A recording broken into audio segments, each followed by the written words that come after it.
اللهم صل على سيدنا ومولانا محمد عافية الأبدان وشفائها وطب القلوب ودوائها ونور الأبصار وضيائها وآله وصحبه الكرام وابنه الكريم الغوث الأعظم الأفخم الهمام وحزبه يبارك وسلم.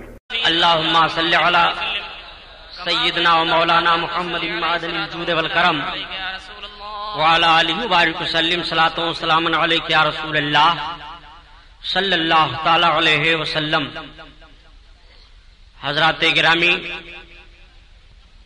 کچھ ایسے بھی ذہن کے گندے ہوتے ہیں جو اللہ کے حبیب صلی اللہ علیہ وسلم کے علم غیب پاک پر لب کشائی کرتے ہیں، منہ کھولتے ہیں. اس تعلق سے انشاءاللہ میں پوری کوشش کروں گا کہ آپ یہاں سے بیان نہیں بلکہ کتاب سن کر کے جائیے. سبحان اللہ. محبت سے درود پاک پڑھیے تو پھر بات آگے بڑھے. صلی اللہ علی نبی والہ صلی اللہ تعالی علیہ وسلم. صلاۃ و سلام علیک یا حبیب اللہ صلی اللہ تعالی علیہ وسلم. تو آئیے حسب معمول نعت پاک رسول صلی اللہ تعالی علیہ وسلم کے چند اشعار.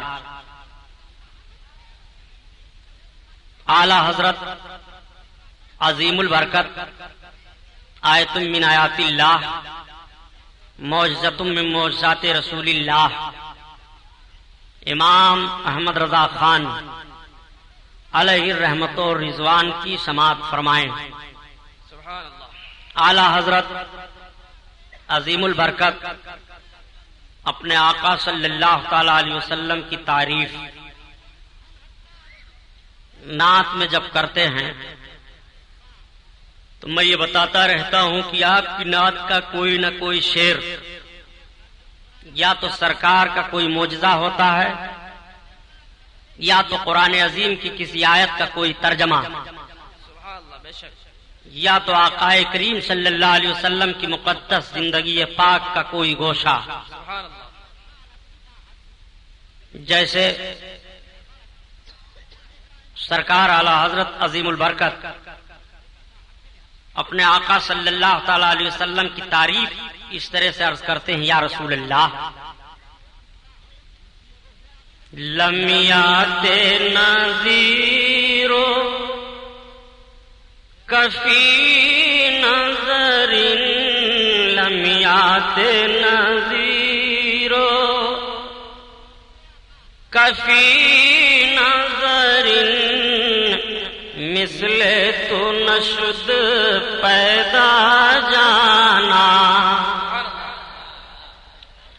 جگراج کو تاج تورے سر سوہے تجھ کو شہ دوسرا جانا البحر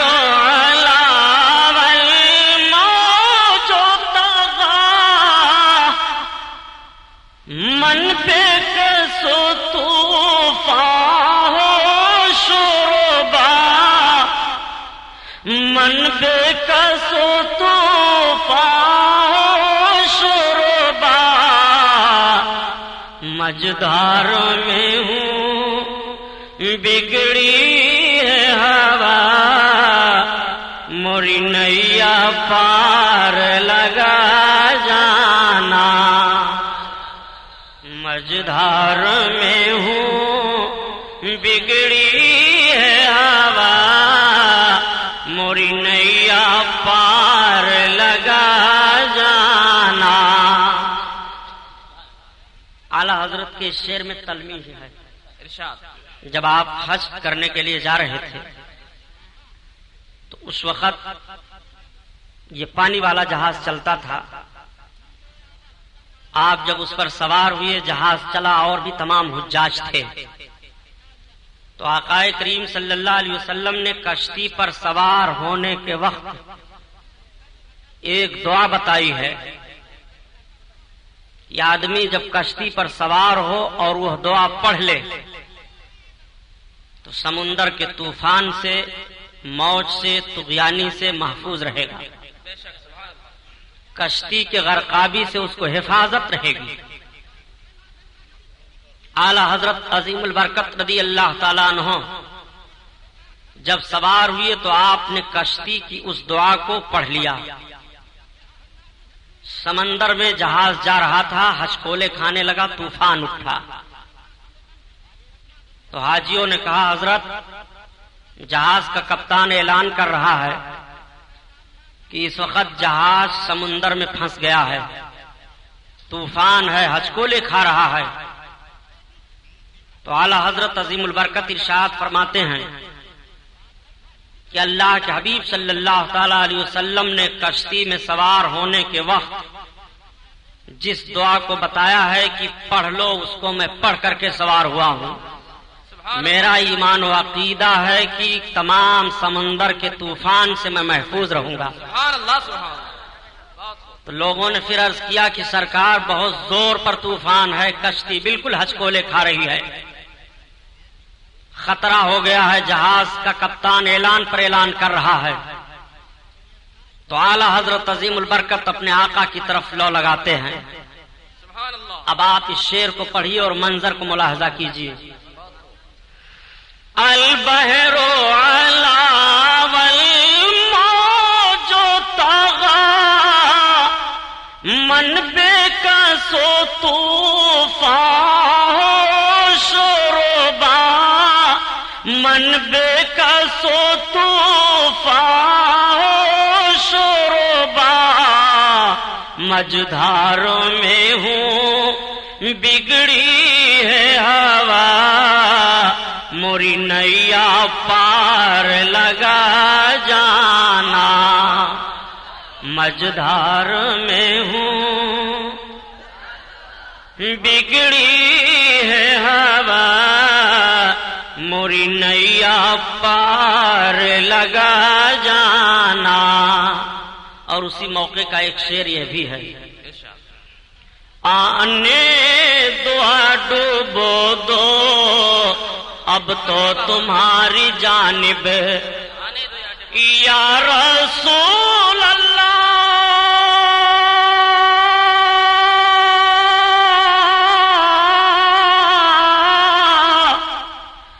آنے دیا ڈوبو دو اب تو تمہاری جانب کشتی تمہیں پہ چھوڑی لنگر اٹھا دیے ہیں کشتی تمہیں پہ چھوڑی لنگر اٹھا دیے ہیں لنگر اٹھا دیے ہیں لمیات نذیر کفی نظر مثل تو نشد پیدا جانا پیدا جانا بس خامائے خام نوائے رضا نہ یہ طرز میری نہ یہ رنگ میرا نہ یہ طرز میری نہ یہ رنگ میرا ارشاد احبا ناطق تھا نہ چار اس راہ پڑا جانا ارشاد احبا ناطق تھا نہ چار اس راہ پڑا جانا۔ اعلی حضرت سے لوگوں نے فرمائش کی کہ حضور آپ ایک ایسی نعت کہہ دیں جس میں 4 زبانیں پائی جا رہی ہیں۔ تو اعلی حضرت نے یہ نعت کہی تھی اور وہ فرمائش کرنے والے سرکار اعلی حضرت کے احباب میں سے ایک ارشاد صاحب تھے اور ایک ناطق تھے سبحان اللہ بریلی شریف کے۔ ان دونوں نے فرمائش کی کہ حضور ایک ایسی نعت آپ کہیں۔ تو سرکار اعلی حضرت نے اپنے دونوں احبابوں کے نام کو کس طرح سے نعت میں جوڑ دیا۔ آپ فرماتے ہیں بس خام خام نوائے رضا نہ یہ طرز میری نہ یہ رنگ میرا سبحان اللہ سبحان ارشاد احبا ناطق تھا نہ چار اس راہ پڑا جانا. سبحان اللہ. دوستوں کی بات تھی، اپنے آقا کی نعت کہہ دی. تو اعلی حضرت عظیم البرکت رضی اللہ تعالیٰ عنہ کا ایک شعر اور پڑھ لو. اور کوئی غیب کیا تم سے نہا ہو بھلا. سبحان اللہ. اور کوئی غیب کیا تم سے نہا ہو بھلا. جب نہ خدا ہی چھپا تم پہ کروڑوں درود. طیبہ کے شمس و ضحا تم پہ کروڑوں درود.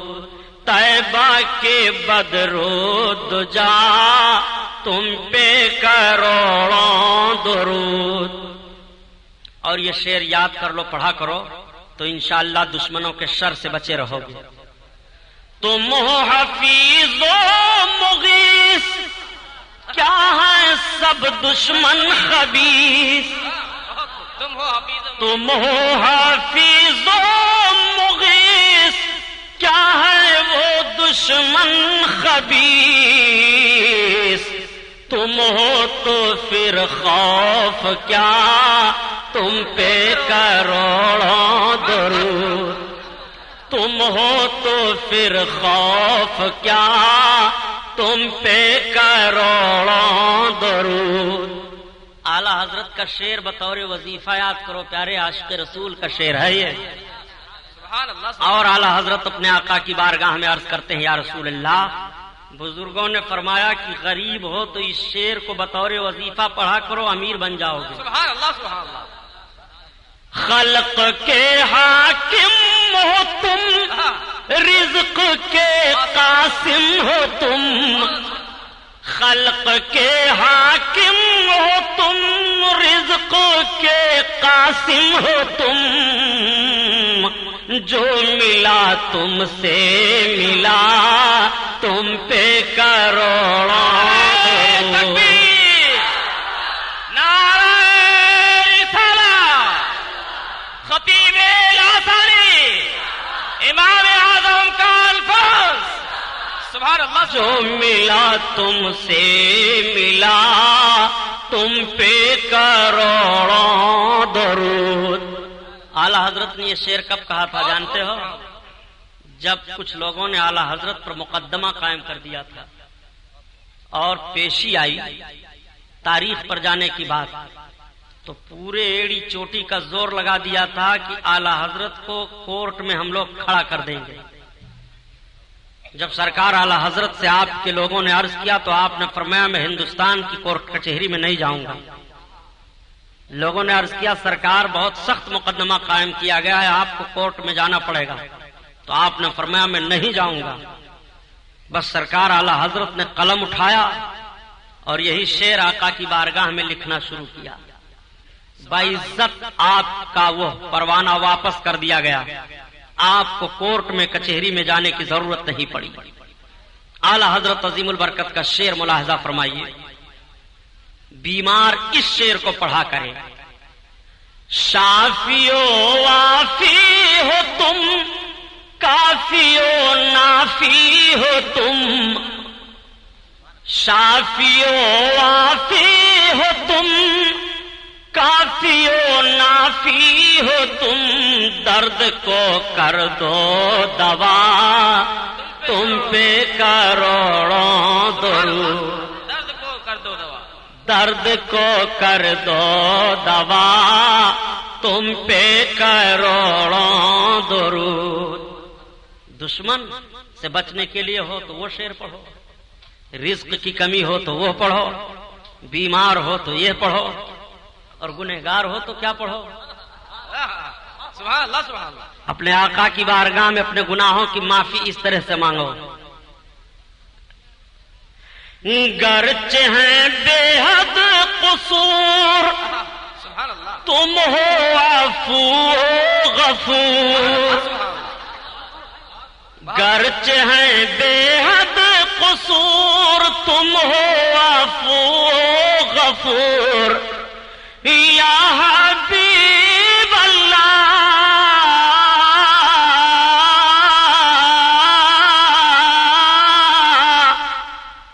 گرچہ ہیں بے حد قصور تم ہو عفو غفور، بخش دو جرم و خطا تم پہ کروڑوں درود، بخش دو جرم و خطا تم پہ کروڑوں درود۔ تو ان اشعار کو صرف اس لیے پڑھا ہوں کہ آپ یاد کر لو اور پڑھتے رہو، تعویذوں کی ضرورت آپ کو نہ پڑے گی پیارے، انشاءاللہ شکایت نہ ہوگی۔ سبحان اللہ۔ کہ شان سے حسان بولے، فدائے حامل قرآن بولے، غلام موتی ایمان بولے، وہ نقطہ رس دقیقہ دان بولے، ادب کا مطلع تابان بولے، سبحان اللہ سبحان اللہ واحسن من کلم ترقت عینی سبحان اللہ واجمل من کلم تلد النساء سبحان اللہ خلقت مبرعا من کل عیب کانک قد خلقت کما تشاء، سبحان اللہ ہزار بار بشویم دہن سے مشکو گلاب ہنوز نام تو گفتن کمال بے ادبی۔ حضرات، اللہ کے حبیب صلی اللہ تعالی علیہ وسلم نے مکہ شریف میں جب سب سے پہلے کلمہ توحید کا اعلان فرمایا، میرے آقا نے اعلان فرمایا قولوا لا الہ الا اللہ تفلحوا، تم سب کے سب کلمہ پڑھ لو فلاح پا جاؤ گے۔ سبحان اللہ انی رسول اللہ، میں اللہ کا رسول ہوں۔ میرے آقا نے جب کلمہ توحید کا اعلان فرمایا تو مکہ میں ایک انقلاب برپا ہوا، گھر گھر میں اختلاف شروع ہو گیا، محلے محلے میں اختلاف شروع ہوا، باپ بیٹے میں اختلاف ہونے لگا، بھائی بھائی میں اختلاف ہونے لگا۔ مکہ کے کچھ بڑے بڑے تاجر اس وقت مکہ سے نکل کر کے شام کے ملک میں تجارت کرنے کے لیے جا رہے تھے، جب اللہ کے حبیب نے اپنی رسالت اور نبوت کا اعلان فرمایا، انہی بڑے بڑے تاجروں میں رئیس مکہ حضرت ابو بکر ابن قحافہ رضی اللہ تعالی عنہ، یعنی حضرت ابو بکر صدیق رضی اللہ تعالی عنہ، یہ بھی سالار قافلہ بن کر کے تشریف لے جا رہے ہیں۔ سبحان اللہ حضرت ابو بکر صدیق اس پورے تجارتی قافلہ کے سردار ہیں۔ پہلے دور میں جب لوگ سفر کیا کرتے تھے تو یکا دکا نہیں بلکہ قافلے کی شکل میں سفر کرتے تھے، یہ نئی سواریاں نہیں تھیں، بلکہ اس وقت گھوڑے، اونٹ، خچروں پر، بیلوں پر اور دوسرے جانوروں پر اپنے تجارت کے سامانوں کو لاد کر لوگ چلا کرتے تھے، خود ان جانوروں پر سوار ہوا کرتے تھے۔ ایک تجارتی غول ہوتا تھا، سفر کرنے والوں کی ایک جماعت ہوتی تھی، اکثر و بیشتر وہ پہاڑ کے راستوں میں چلتے تو رات میں چلتے، دن میں آرام کرتے۔ حضرت ابو بکر صدیق رضی اللہ تعالیٰ عنہ پورے تجارتی قافلہ کے ساتھ سردار تجار بن کر کے تشریف لے جا رہے ہیں۔ جب شام کا ملک چند منزل رہ گیا تو رات آئی، آپ نے ارشاد فرمایا تمام تاجروں سے کہ پہاڑیوں کے بیچ سے گزرنا ہے، جھاڑیاں ہیں، جنگلات ہیں، رات میں چلنا مناسب نہیں ہے، آج رات یہیں بسر کرو۔ وہ دیکھو سامنے گرجا گھر ہے، تجارت کا مال گرجا گھر میں رکھو، اور یہ پورا میدان ہے، یہاں بسیرا کرو۔ آپ نے اپنے غلام کو بھیجا، غلام جاؤ معلوم کرو گرجا گھر کے اندر جو راہب ہے اگر اجازت دے دے تو اس کی اجازت سے کچھ تجارت کے سامان جو نازک ہیں وہ رکھ دیے جائیں۔ آپ کا غلام گیا، راہب کا غلام دروازہ پر بیٹھا ہوا تھا۔ حضرت ابوبکر کے غلام نے کہا میں مکہ کے سردار رئیس مکہ ابو بکر ابن قحافہ کا غلام ہوں جو پورے تجارتی قافلہ کے سردار ہیں، تم کون ہو؟ اس نے کہا اس گرجا گھر کے اندر جو میرا آقا صرف خدا کی عبادت کرتا ہے میں اس کا غلام ہوں۔ کہا اپنے آقا سے پوچھ لو کیا مجھے یہاں ٹھہرنے کی اجازت دی جا سکتی ہے، ہم اپنے تجارت کے کچھ مال کو رکھنا چاہتے ہیں۔ اس نے کہا نہیں، یہاں کسی کو رہنے کی اور ٹھہرنے کی اجازت نہیں ہے، اب سے پہلے کچھ لوگ آئے تھے جنہوں نے کچھ ایسا گھنونا کردار یہاں کیا کہ ہمارا آقا خفا ہو گیا۔ اس غلام نے کہا پہلے تم جا کر بتا دو تو کہ ہم مکہ کے تاجر ہیں۔ اس کے دل میں کچھ بات آئی، اٹھا اور گرجا گھر کے اندر گیا اور اپنے آقا سے کہا کہ حضور مکہ سے کچھ تجارتی لوگ آئے ہیں، اور وہ تجارت کا سامان لے کر کے آئے یہاں رکھنا چاہتے ہیں، رات ہو گئی ہے، بسیرا کرنا چاہتے ہیں، رات گزار کر پھر وہ چلے جائیں گے، اجازت آپ دیتے ہیں؟ مکہ کا نام سننا تھا کہ راہب اٹھ کر کے کھڑا ہو گیا، اس نے ایک پرانی کتاب نکالی اور نکالنے کے بعد اس میں کچھ دیکھنے لگا، اور دیکھنے کے بعد کہا غلام جاؤ اس غلام سے کہہ دو کہ تم اپنے آقا کو بلا کر لاؤ۔ چنانچہ آیا غلام اور اس نے عرض کیا حضور چلیے راہب آپ کو بلاتا ہے۔ حضرت ابوبکر صدیق پہنچے، راہب دیکھا اٹھ کر کے کھڑا ہو گیا، کھڑے ہونے کے بعد پیشانی کا بوسہ لیا، ہاتھ کو ہاتھ میں لے لیا، اس نے عرض کیا اے تجارتی قافلہ کے سردار آپ ہم کو اجازت دیجئے میں آپ کو امیر المومنین کہوں۔ اتنا سننا تھا، حضرت ابوبکر صدیق چونک پڑے۔ آپ فرماتے ہیں کہ تم یہ کیا کر رہے ہو؟ میرا تو نام یہ ہے، میں مکہ کا رہنے والا ہوں، میرے شہر کا جغرافیہ یہ ہے۔ اس نے کہا آپ خفا نہ ہو، آپ کا نام ابوبکر ابن قحافہ ہے، آپ صدیق کے نام سے پکارے جائیں گے، آپ کو امیر المومنین کہا جائے گا۔ حضرت ابوبکر فرماتے ہیں آخر وجہ کیا ہے، یہ کیا بتا رہے ہو؟ اس نے کہا ایک تجار سردار آپ کو معلوم نہیں ہے، آپ کو یہ پتا نہیں ہے کہ سب سے پہلے نبی آخر الزماں کا کلمہ آپ پڑھو گے، سب سے پہلے امیر المومنین آپ کو کہا جائے گا، اور آپ کو نبی آخر الزماں صدیق کا خطاب عطا فرمائیں گے، اور مکہ کی سرزمین پر وہ نبی آخر الزماں مبعوث ہو چکے ہیں، رسالت و نبوت کا ان کے اعلان ہو چکا ہے۔ حضرت ابوبکر صدیق تڑپ گئے۔ آپ کسی طرح سے رات گزارتے ہیں، جب رات ختم ہو گئی تو وہیں اونے پونے کر کے اپنے مال کو بیچا اور تاجروں سے کہا تم ملک شام جاؤ، میں مکہ واپس جا رہا ہوں۔ حضرت ابوبکر صدیق جب مکہ واپس آئے بہت غور سے سنو، اور اگر حوالہ غلط ہو تو جو چور کی سزا وہ غلام محی الدین سبحانی کی۔ دیکھو اپنے آقا کی شان نبوت۔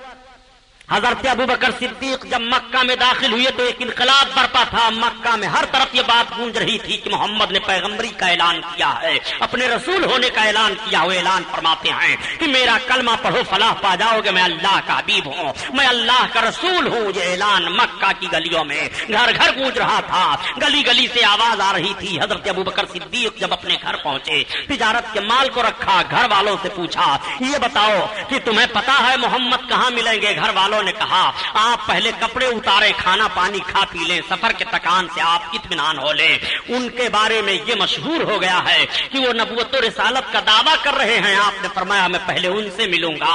گھر والوں نے کہا وہ کبھی ادھر چلے جاتے ہیں، کبھی ادھر جاتے ہیں، کبھی مکہ کے لوگوں سے مل مل کر کے اپنے کلمہ کو پیش کرتے ہیں۔ اللہ کے حبیب کی تلاش میں حضرت ابوبکر صدیق نکل پڑے تو خوشبو آ رہی تھی، اسی خوشبو کو آپ سونگھتے ہوئے چلے جا رہے ہیں۔ اب اعلیٰ حضرت کا شعر پڑھ لو تو ایمان تازہ ہو جائے۔ ان کی مہک نے دل کے غنچے کھلا دیے ہیں، جس راہ چل گئے ہیں کوچے بسا دیے ہیں، کوچے بسا دیے ہیں۔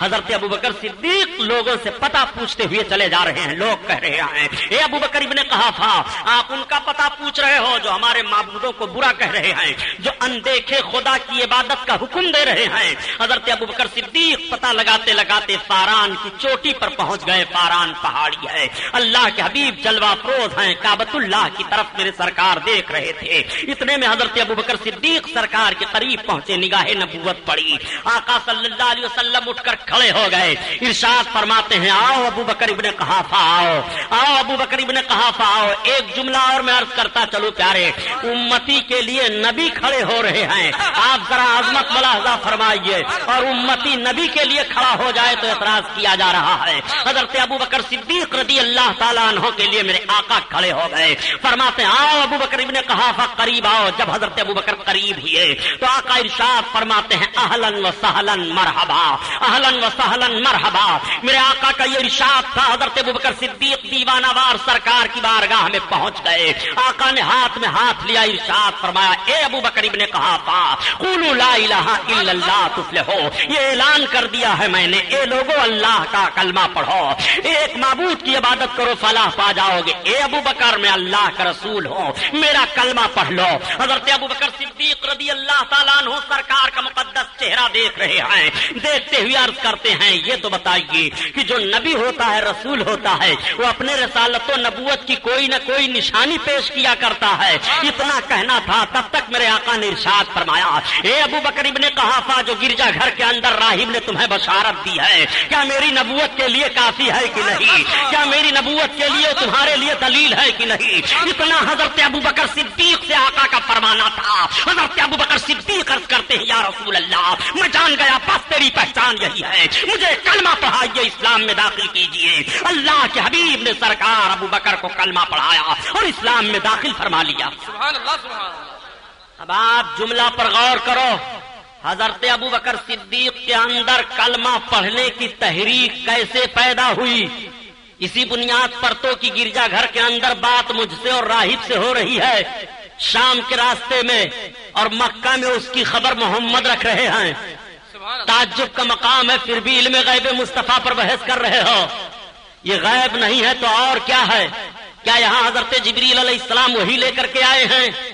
آقا کریم صلی اللہ علیہ وسلم پر سب سے پہلے کلمہ پڑھ کر اسلام میں جس عظیم شخصیت نے داخلہ لیا, ان کے اندر علم غیب مصطفیٰ کی بنیاد پر کلمہ پڑھنے کی تحریک پیدا ہوئی. سبحان اللہ سبحان اللہ. اور اللہ کے حبیب صلی اللہ تعالی علیہ وسلم کی عظمت ملاحظہ کرو. غیب پر بات چل رہی ہے. ان روایتوں کو اس لیے ذہن نشین کرا دے رہا ہوں, روایتوں کو سمجھنے کے بعد پھر سمجھو کہ غیب کسے کہتے ہیں. آقا کریم صلی اللہ علیہ وسلم پر سب سے پہلے کلمہ پڑھ کر اسلام میں جس عظیم شخصیت نے داخلہ لیا, ان کے اندر علم غیب مصطفیٰ کی بنیاد پر کلمہ پڑھنے کی تحریک پیدا ہوئی. سبحان اللہ سبحان اللہ. اور اللہ کے حبیب صلی اللہ تعالی علیہ وسلم کی عظمت ملاحظہ کرو. غیب پر بات چل رہی ہے. ان روایتوں کو اس لیے ذہن نشین کرا دے رہا ہوں, روایتوں کو سمجھنے کے بعد پھر سمجھو کہ غیب کسے کہتے ہیں. اللہ کے رسول صلی اللہ تعالی علیہ وسلم نے اعلان نبوت فرمایا. لوگ کلمہ پڑھ رہے ہیں, اسلام میں داخلہ لے رہے ہیں. ایک بھیانک جنگ ہوتی ہے جس جنگ کا نام جنگ بدر ہے, جو سب سے پہلی لڑائی لڑی گئی. جب جنگ بدر میں مسلمانوں کی کامیابی کا معاملہ آیا, سنو آج اعتراض کیا جا رہا ہے کہ رسول اللہ کو غیب کہاں معلوم تھا. میرے آقا نے دنیا کے ایک ایک ذرے کا علم کا پتہ دے دیا ہے. پیارے, علم مصطفیٰ سے کائنات کا کوئی ذرہ خالی نہیں ہے. میرے آقا کو وہ علم رب نے عطا فرمایا ہے. آقا کریم صلی اللہ تعالی علیہ وسلم کی خفیہ ایجنسی نے عرض کیا یا رسول اللہ کفاران مکہ ہم پر حملہ کر رہے ہیں. اللہ کے حبیب صلی اللہ تعالی علیہ وسلم نے ارشاد فرمایا کتنے لوگ ہیں؟ عرض کرتے ہیں یا رسول اللہ ان کے وہاں آج 3 اونٹ ذبح ہوئے ہیں. سرکار نے فرمایا اس کا مطلب وہ 1000 کے قریب ہیں. 1000 اسلام کے مخالفین میدان میں اتر چکے ہیں مقام بدر پر. اللہ کے حبیب صلی اللہ تعالی علیہ وسلم نے 313 مجاہدین کی ایک جماعت کو لیا. وہ کیسی جماعت تھی 313 لوگوں کی؟ ایسی جماعت تھی کہ کسی کے پاس تلوار ہے, کوئی ننگے پیر ہے, کسی کے پاس ڈھال ہے, کسی کے پاس تیر ہے, کسی کے پاس وہ بھی نہیں ہے, کسی کے پاس سر پر پگڑی بھی نہیں ہے, کسی کے جسم پر صحیح کپڑا بھی نہیں ہے. ایسے لوگوں کی ایک مختصر جماعت اللہ کے حبیب لے کر کے میدان میں اتر پڑے. میرے سرکار جب میدان میں اترے خیمہ زن ہو گئے تو حضرت عمر فاروق اعظم کو بلایا. آپ نے فرمایا عمر بن خطاب ادھر آؤ. حضرت عمر بن خطاب آئے. اللہ کے حبیب نے ان کے ہاتھ کو پکڑ لیا. ایک ہاتھ سرکار ان کا ہاتھ اپنے ایک ہاتھ میں لیے ہوئے ہیں اور دوسرے ہاتھ میں میرے آقا کے عصا شریف ہے, اور عصا شریف سے میدان میں چل کر کے میرے سرکار ایک لکیر کھینچ رہے ہیں اور ارشاد فرما رہے ہیں اے عمر کل اس کے اندر ابو جہل مارا جائے گا, کل اس کے اندر فلاں کافر مارا جائے گا, کل فلاں کافر یہاں مارا جائے گا. اللہ کے حبیب صلی اللہ تعالی علیہ وسلم نے ابو جہل کے مرنے کی لکیر کھینچ دی ہے اور جگہ بتا دی ہے. میں آپ سے پوچھنا چاہتا چاہتا ہوں کہ مرے گا ابو جہل، کل اللہ کے حبیب خبر دے رہے ہیں آج مرے گا اس جگہ پر، کل اللہ کے حبیب لکیر کھینچ کر بتا رہے ہیں کہ اسی دائرہ کے اندر ابو جہل مارا جائے گا۔ اللہ کے حبیب صلی اللہ علیہ وسلم جب یہ نشاندہی کر رہے تھے تو حضرت عمر فاروق اعظم نے یہ نہیں عرض کیا یا رسول اللہ آپ کل کی بشارت کیسے دے رہے ہیں، کل کی خبر آپ کیسے دے رہے ہیں، مرنے والا کل مرے گا اس کی بشارت آج آپ دے رہے ہیں، اس کی خوشخبری مسلمانوں کو آج سنا رہے ہیں کہ کل دشمن یہاں مار دیا جائے گا۔ یا رسول اللہ کل جو مرے گا اس کا علم تو صرف اللہ کو ہے، آپ کو کیسے ہے؟ اللہ کے حبیب سے یہ حضرت عمر فاروق اعظم نے اعتراض نہیں کیا، بلکہ حضرت عمر فاروق اعظم سر تسلیم خم کیے دے رہے ہیں اور دیکھ رہے ہیں کہ میرے آقا ارشاد فرماتے ہیں اے عمر بن خطاب کل اسی لکیر کے اندر ابو جہل مارا جائے گا۔ اللہ کے حبیب نے یہ بتا دیا، تمام صحابہ دیکھ رہے ہیں۔ جب دوسرے دن جنگ ہوتی ہے پیارے تو ٹھیک میرے آقا صلی اللہ علیہ وسلم نے جو نشاندہی فرمائی تھی ابو جہل اسی لکیر کے اندر دائرہ کے اندر مارا گیا۔ اور ابو جہل کو مارنے والے کون تھے؟ جو چھوٹے چھوٹے بچے تھے۔ ان چھوٹے چھوٹے بچوں کے تعلق سے حضرت عبد الرحمن ابن عوف کہتے ہیں کہ دو چھوٹے بچے آئے اور مجھ سے کہنے لگے اے چچا یہ تو بتاؤ اللہ کے حبیب کا دشمن ابو جہل کہاں ہے؟ حضرت عبد الرحمن کہتے ہیں میں نے پوچھا بیٹو کیا کرو گے؟ ان شہزادوں نے کہا کہ ہم اس کو قتل کریں گے، ہم اس کو ماریں گے۔ اللہ کے حبیب کو گالی دے رہا ہے۔ وہ دونوں چھوٹے بچے آگے بڑھے اور اس زور سے حملہ کیا کہ ابو جہل سنبھل نہ سکا، گھوڑے سے نیچے گر پڑا۔ حضرت عبداللہ ابن مسعود پہنچ کر کے اس کی گردن کاٹ دیتے ہیں۔ جب جنگ کامیابی میں بدل گئی اللہ کے حبیب صلی اللہ علیہ وسلم نے مقتولین کو دیکھا اور دیکھنے کے بعد سرکار ارشاد فرماتے ہیں دیکھو جو میں نے نشاندہی کی تھی ابو جہل ٹھیک اسی دائرہ کے اندر مارا گیا ہے۔ میں آپ سے بتانا چاہتا ہوں قتل ہو رہا ہے ابو جہل آج، اور اس کے قتل کی خبر اللہ کے حبیب پہلے دے رہے ہیں۔ یہ علم غیب مصطفیٰ نہیں ہے تو اور کیا ہے؟ یہ رسول اللہ کا علم نہیں ہے تو اور کیا ہے؟ آؤ اللہ کے حبیب صلی اللہ علیہ وسلم نے کس کس چیز کی خبر نہیں دی ہے؟ نبی کونین صلی اللہ تعالیٰ علیہ وسلم جلوہ افروز ہیں۔ یہی مقام بدر ہے جب جنگ جیت لی گئی اور کچھ لوگ قیدی بنا لیے گئے، مدینہ شریف میں لائے گئے تو اللہ کے حبیب نے صحابہ کا اجتماع کیا اور آپ ارشاد فرماتے ہیں اے میرے صحابہ مشورہ یہ دو کہ ان قیدیوں کے تعلق سے کیا کیا جائے۔ وہ جو مدینہ طیبہ میں گرفتار ہو کر کے کفار آئے ہیں 70 لوگ تھے جو گرفتار کیے گئے تھے، ان 70 لوگوں میں اللہ کے حبیب کے چچا حضرت عباس بھی ہیں، ان 70 لوگوں میں حضرت عمرو بن عاص بھی ہیں۔ ایسے لوگ گرفتار کر لیے گئے ہیں۔ اللہ کے حبیب صلی اللہ تعالی علیہ وسلم نے مشورہ لیا، صحابہ نے مختلف مشورہ پیش کیا، لیکن جس بات پر عمل ہوا وہ یہ ہے کہ جتنے قیدی ہیں یہ فدیہ دے دے کر کے چھٹکارا حاصل کر سکتے ہیں۔ جن لوگوں کے پاس کچھ نہیں تھا دینے کے لیے اور وہ پڑھے لکھے تھے تو اللہ کے حبیب ارشاد فرماتے ہیں کہ یہ مدینہ طیبہ میں مسلمانوں کے بچوں کو پڑھا لکھا دے، ان کا فدیہ یہی ہے، ان کے چھوڑنے کا بدلہ یہی ہے۔ میرے آقا نے تعلیم پر کس طرح سے زور دیا ہے اس پر بھی غور فرمائیے۔ اللہ کے حبیب صلی اللہ تعالی علیہ وسلم کے سامنے حضرت عباس آپ کے چچا لائے جاتے ہیں۔ آپ نے فرمایا چچا جان آپ فدیہ دینا چاہتے ہو کہ آپ کے تعلق سے کچھ اور فیصلہ کیا جائے؟ تو حضرت عباس عرض کرتے ہیں کہ میرے پاس کچھ نہیں ہے۔ اللہ کے حبیب ارشاد فرماتے ہیں آپ کے پاس کچھ نہیں ہے، بتاؤں آپ کے پاس کیا ہے؟ تو اللہ کے حبیب نے ارشاد فرمایا سنو جو آپ کے پاس ہے۔ اے چچا جب آپ اپنے گھر سے چلنے لگے تھے ہم سے لڑنے کے لیے تو آپ نے چچی کو بلا کر کے اتنے 1000 درہم دیا تھا اور آپ نے کہا تھا کہ یہ تم اپنے پاس رکھو، اگر میں مارا گیا تو تمہارے لیے خرچہ ہے اور میں لوٹ کر کے آیا تو یہ تمہارے لیے ہے۔ آپ نے دیا تھا کہ نہیں دیا تھا؟ حضرت عباس کہتے ہیں خدا کی قسم میرے اور میرے بیوی کے علاوہ کوئی اس رقم کو نہیں جانتا ہے، جب محمد نے بتا دیا تو میں نے جان لیا یہ شان نبی کی ہو سکتی ہے۔ یہ تکبیر، نعرہ رسالت، علماء اہل سنت، شہزادہ شعیب الاولیاء، امام اعظم کانفرنس، نعرہ تکبیر، نعرہ رسالت، سبحان اللہ۔ اللہ کے حبیب صلی اللہ تعالی علیہ وسلم نے اپنے چچا کے چھپے ہوئے خزانے کو بتایا یہ علم غیب نہیں ہے تو اور کیا ہے؟ میں آپ سے پوچھنا چاہتا ہوں کتنی چیزوں کی خبر آپ لوگ اللہ کے رسول صلی اللہ تعالی علیہ وسلم کی بارگاہ میں ایک مرتبہ حضرت انس رضی اللہ تعالیٰ عنہ ایک صحابی ہیں جو 10 برس تک سرکار کی خدمت کرتے رہے بچپن سے لے کر کے۔ وہ کہتے ہیں کہ ایک مرتبہ میرے دل میں ایک بات پیدا ہوئی کہ میں اللہ کے حبیب سے پوچھ لوں یا رسول اللہ آپ ہمیں جنت دلائیں گے کہ نہیں؟ لیکن میری ہمت نہیں ہو رہی تھی پوچھنے کی ادب کی بنیاد پر۔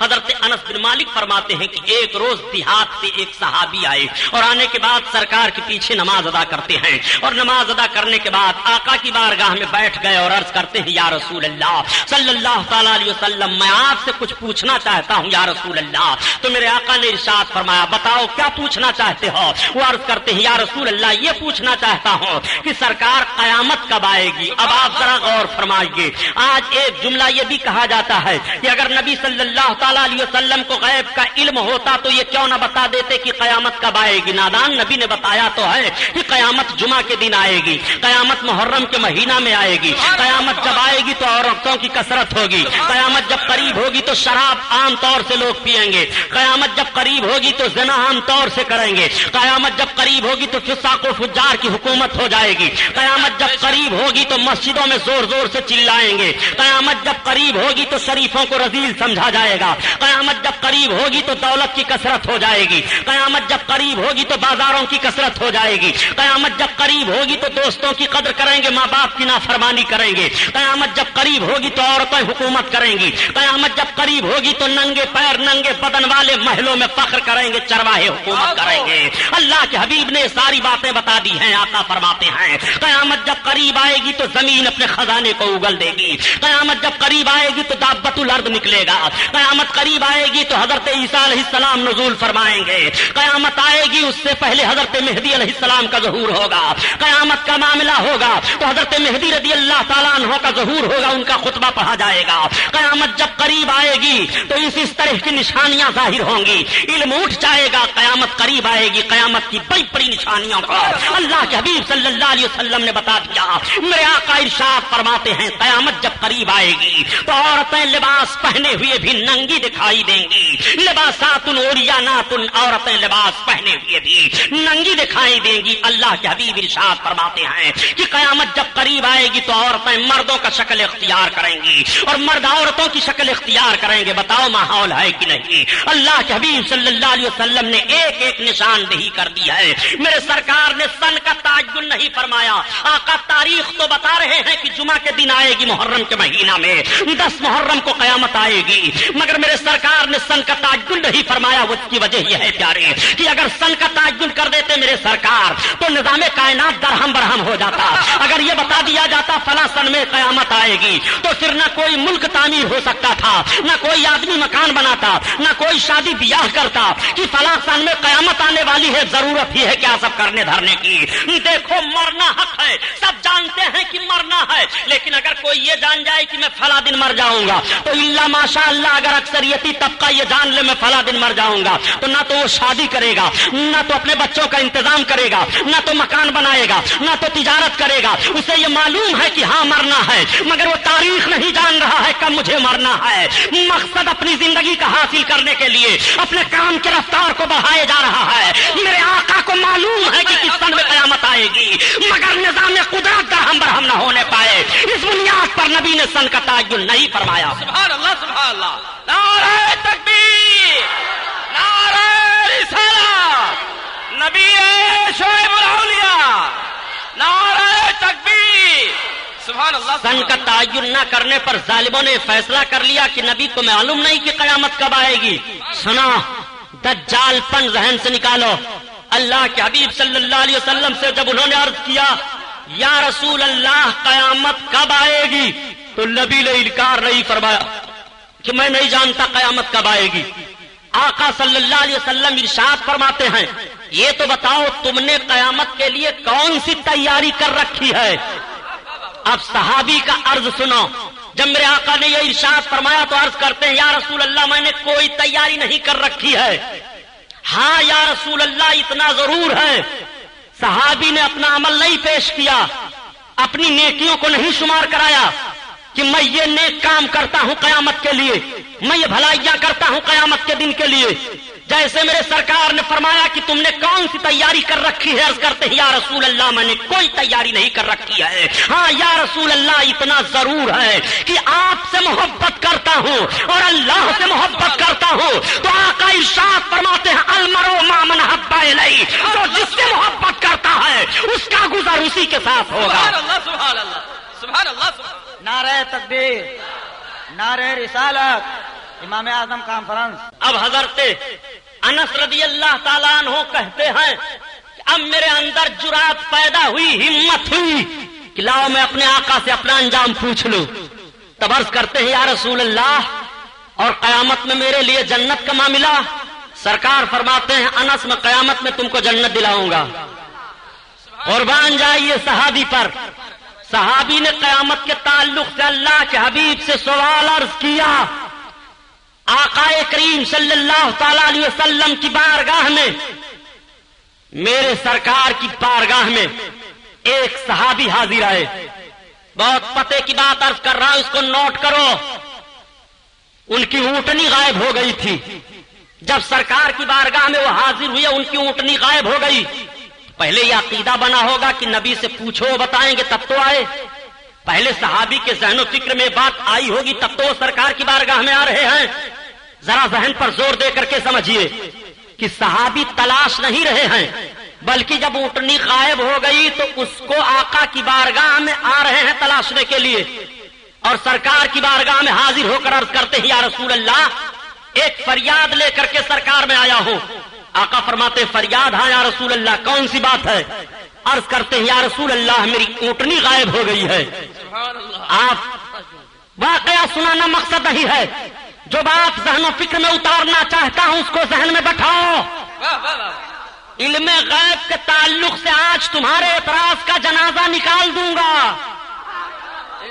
صحابی رسول سرکار کی بارگاہ میں حاضر ہو کر پوچھ رہے ہیں یا رسول اللہ میری اونٹنی غائب ہو گئی ہے۔ پتا چلا کہ صحابی کے ذہن و فکر میں پہلے یہ بات بس گئی ہے کہ نبی سے چل کر کے پوچھو، نبی بتائیں گے۔ اگر یہ بات ہوتی کہ نبی نہیں جانتے ہیں چھپی ہوئی چیزوں کو اور پوشیدہ چیزیں نبی کے علم میں نہیں ہیں، تو صحابی نبی کی بارگاہ میں نہیں آتے۔ نبی کی بارگاہ میں اس لیے آ رہے ہیں کہ پہلے ان کا عقیدہ ہو چکا ہے کہ نبی چھپی ہوئی چیز کو بتا دیں گے۔ سبحان اللہ سبحان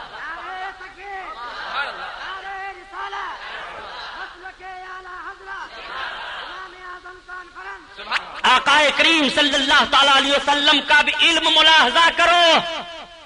میرے سرکار صلی اللہ تعالی علیہ وسلم کے علم پاک پر اعتراض کرنے والوں، تم اپنی زبان میں نبی کو سمجھ رہے ہو۔ نبی کو تم اگر ابو جہل کے ذہن و فکر سے سمجھ لیتے تب بھی علم غیب پر اعتراض نہ کرتے۔ بے شک کیا بات ہے۔ نبی کریم صلی اللہ تعالی علیہ وسلم نے یہ نہیں ارشاد فرمایا کہ مجھے کیا معلوم تمہاری اونٹنی کہاں ہے، میں تو صرف کلمہ پڑھانے کے لیے ہوں، تبلیغ رسالت میرا کام ہے۔ تمہاری اونٹنی غائب ہو گئی ہے، تمہارا فلاں سامان غائب ہو گیا ہے، تمہارا فلاں سامان نہیں مل رہا ہے، اس کے لیے مجھے کیا خبر نہیں۔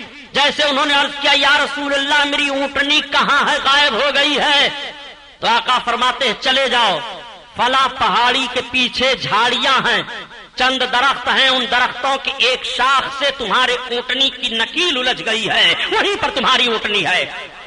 اب سرکار نے جو پتہ بتایا صحابی اسی پتہ کے مطابق چلے آ رہے ہیں، اور جب اللہ کے حبیب صلی اللہ علیہ وسلم کے صحابی وہاں پہنچے جو نقشہ میرے آقا نے متعین فرمایا تھا پہاڑی کے پیچھے کا، تو ان کو ان کی اونٹنی مل جاتی ہے، وہ اپنی اونٹنی لے کر کے چلے گئے۔ اب یہ بات گشت کرنے لگی تو وہ لوگ جو دل سے کلمہ نہیں پڑھتے تھے، منافق تھے، وہ زبان سے تو کلمہ پڑھتے تھے مگر دل میں سرکار کے لیے کجی رکھتے تھے، وہ کہنے لگے کہ ذرا محمد کو دیکھو، وہ تو چھپی ہوئی چیزوں کو بتا رہے ہیں، فلاں کی اونٹنی غائب ہو گئی تھی اس کے تعلق سے بتا رہے ہیں، بتائیے ان کو یہ بات کیسے معلوم ہو گئی؟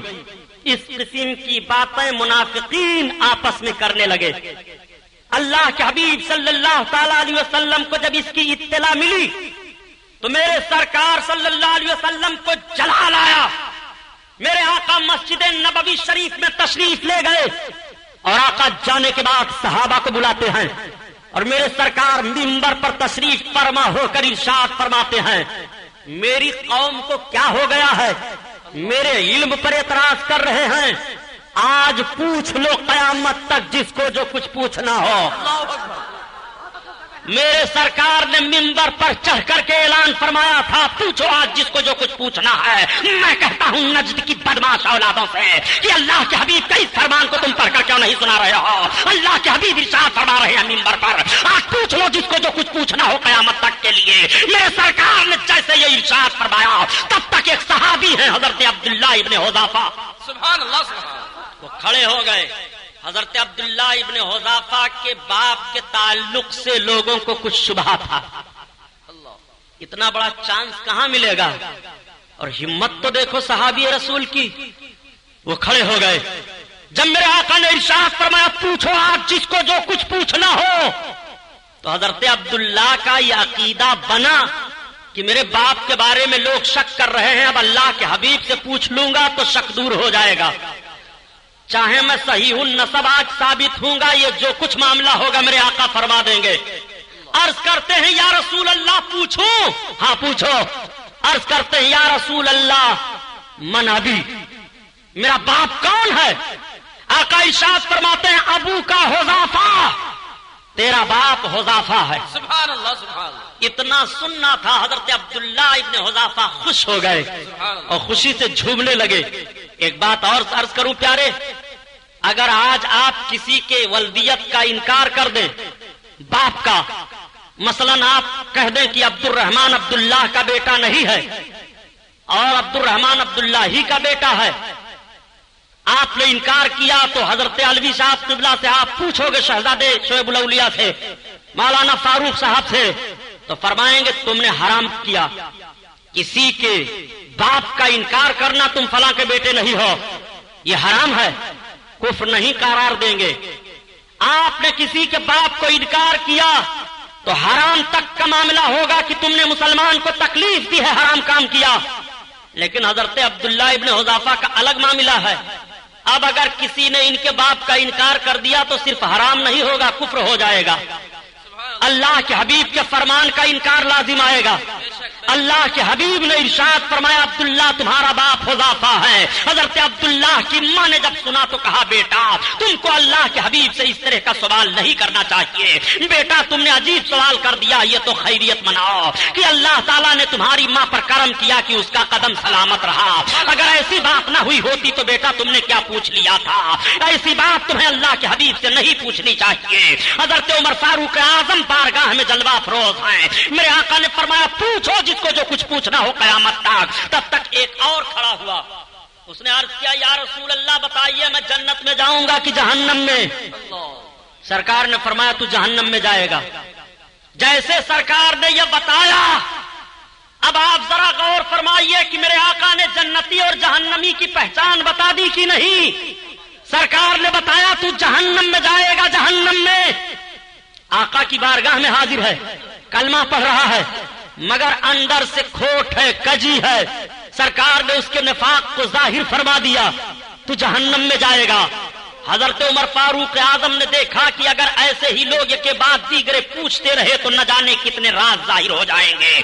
آپ کھڑے ہو گئے اور سرکار کے مقدس کندھوں پر دوش مبارک پر اپنے ہاتھ کو رکھ کر کے عرض کرتے ہیں یا رسول اللہ آپ بیٹھ جائیں میرے سرکار. اللہ کے حبیب تشریف فرما ہوئے. حضرت عمر فاروق اعظم عرض کرتے ہیں یا رسول اللہ ہمارا ایمان ہے کہ آپ نبی برحق ہو، ہمارا ایمان ہے کہ خدا ایک ہے. یا رسول اللہ ہمارا ایمان ہے کہ اللہ عبادت کے لائق ہے، اسلام میرا مذہب ہے. اے اللہ کے حبیب اگر ہم میں سے کسی نے آپ کو کچھ کہہ دیا ہے تو اس کی معافی ہم مانگ رہے ہیں. اللہ کے حبیب معاف فرما دیجئے. آقا ارشاد فرماتے ہیں جاؤ میں نے معاف کر دیا. سبحان اللہ سبحان اللہ. اس کو کیوں نہیں بیان کرتے؟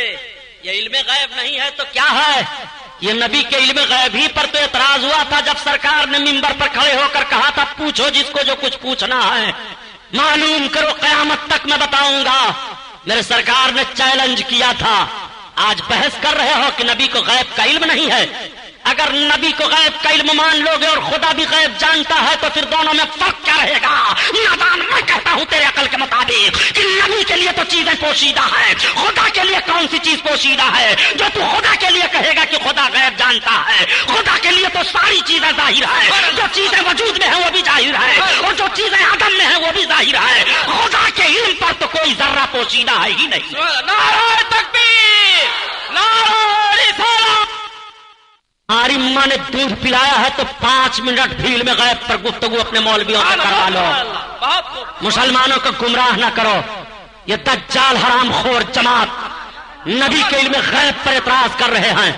کہ نبی کو غیب مان لو گے تو اللہ کے لیے بھی غیب ہے، یہ شرک ہو جائے گا۔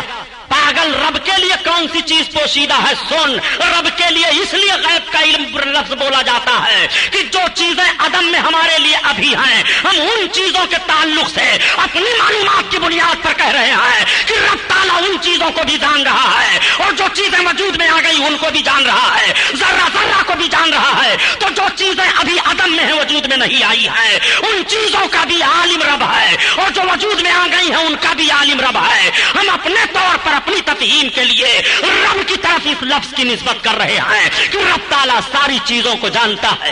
سبحان اللہ سبحان اللہ۔ سنو، غیب غیب چلاتے ہو، نبی کو غیب ہے کہ نہیں ہے؟ غیب ہے کہ نہیں ہے؟ آؤ سنو، اٹھاؤ قرآن پاک کا 10واں پارہ، سورہ توبہ، اس کا 13واں رکوع۔ اللہ کے حبیب صلی اللہ تعالی علیہ وسلم کے صحابہ جب لشکر کشی کر کے آگے بڑھنے لگے روم کی طرف، تو 2 صحابی ایسے تھے، 2 یا 3 تھے، اس میں کہنے لگے کہ بتاؤ محمد کا خیال یہ ہے کہ ہم ملک روم پر غالب آ جائیں گے۔ آقا کریم صلی اللہ علیہ وسلم کے خیال کو ہلکا سمجھا، آپس میں باتیں کر رہے ہیں، رب تعالیٰ نے آیت نازل فرما دی، لا تعتذروا قد کفرتم بعد ایمانکم، بہانے نہ بناؤ، تم ایمان لانے کے بعد کافر ہو چکے۔ جب یہ آیت کریمہ نازل ہوئی تو سرکار نے بلایا، آؤ ادھر، کیا کہہ رہے تھے تم لوگ راستے میں؟ تو عرض کرتے ہیں یا رسول اللہ ہم کچھ نہیں کہہ رہے تھے سرکار، ہم صرف راستہ کاٹنے کے لیے، یا رسول اللہ ہم نے صرف اتنا ہی کہا تھا کہ رسول اللہ صلی اللہ علیہ وسلم کا خیال ہے کہ ہم ملک روم پر غالب آ جائیں گے۔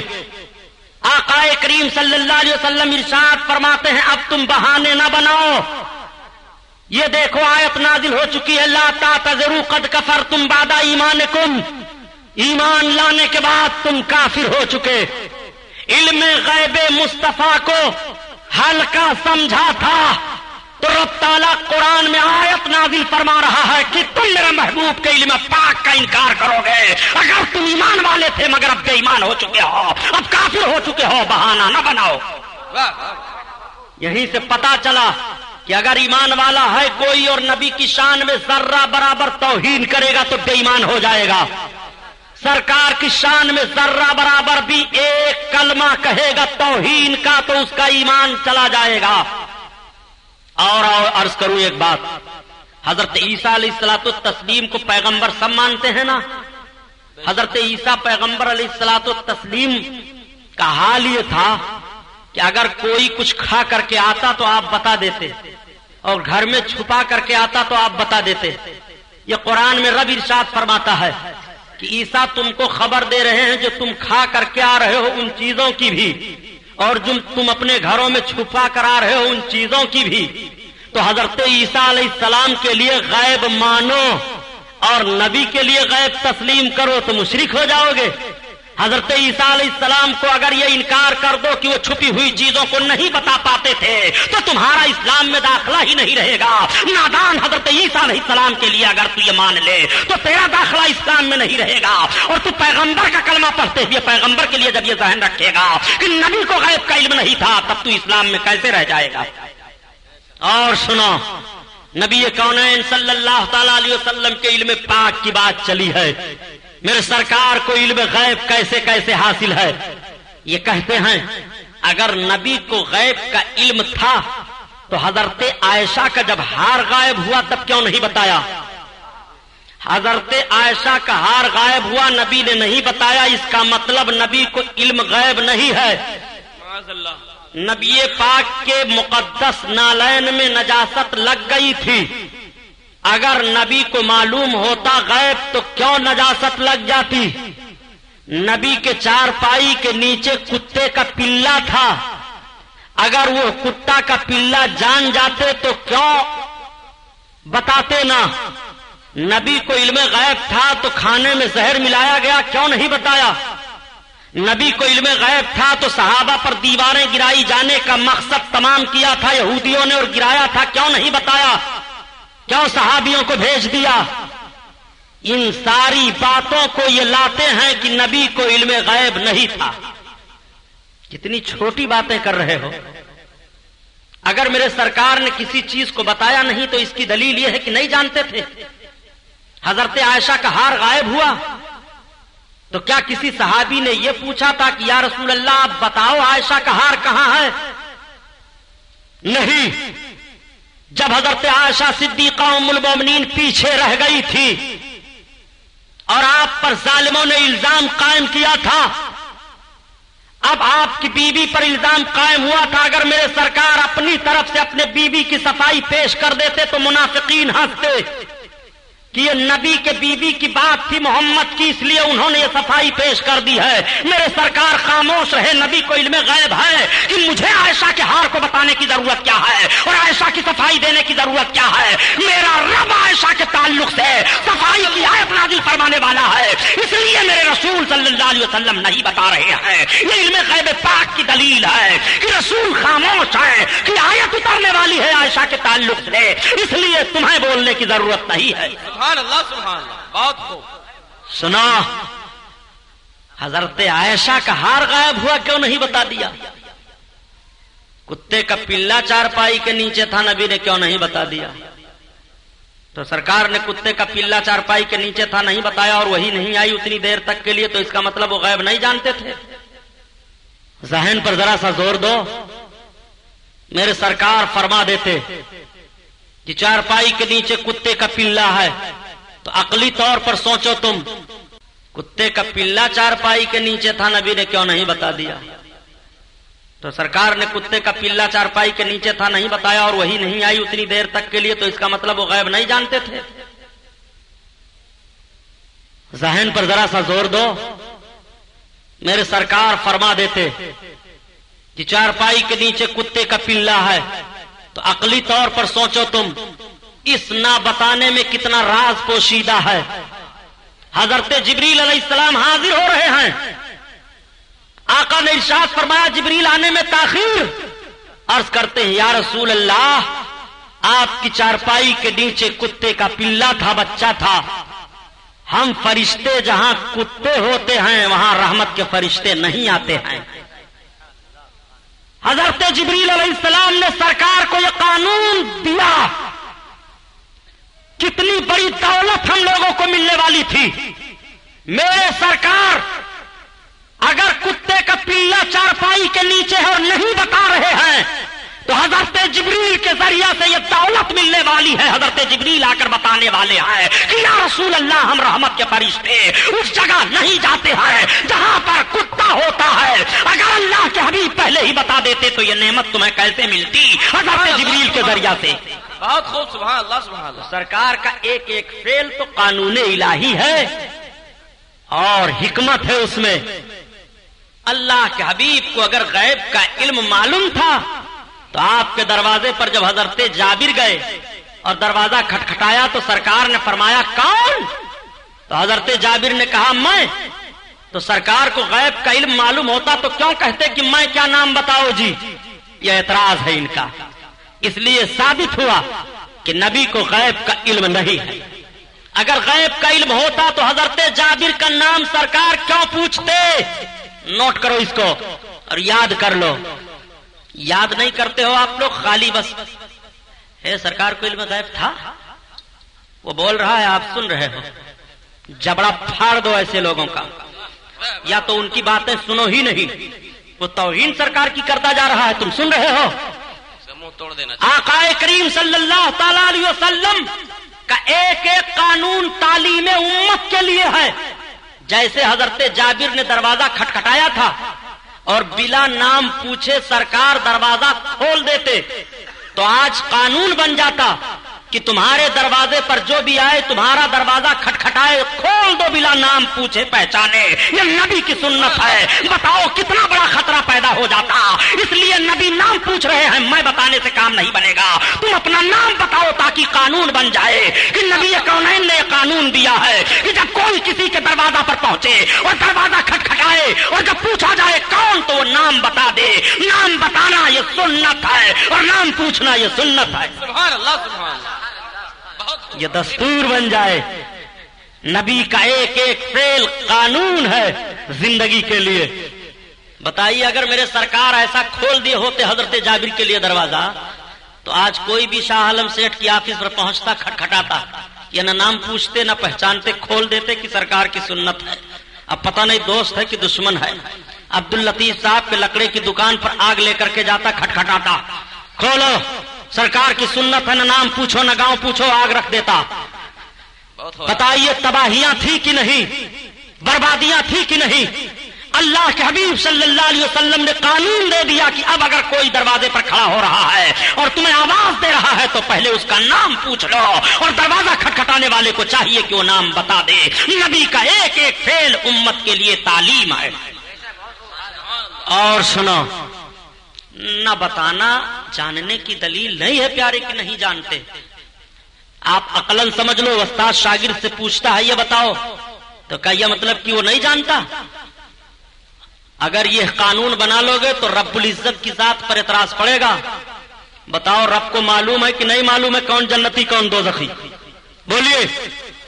رب کو معلوم ہے کہ نہیں معلوم ہے کہ اس کے پاس کتنی نیکیاں ہیں, کس کے پاس کتنی برائیاں ہیں؟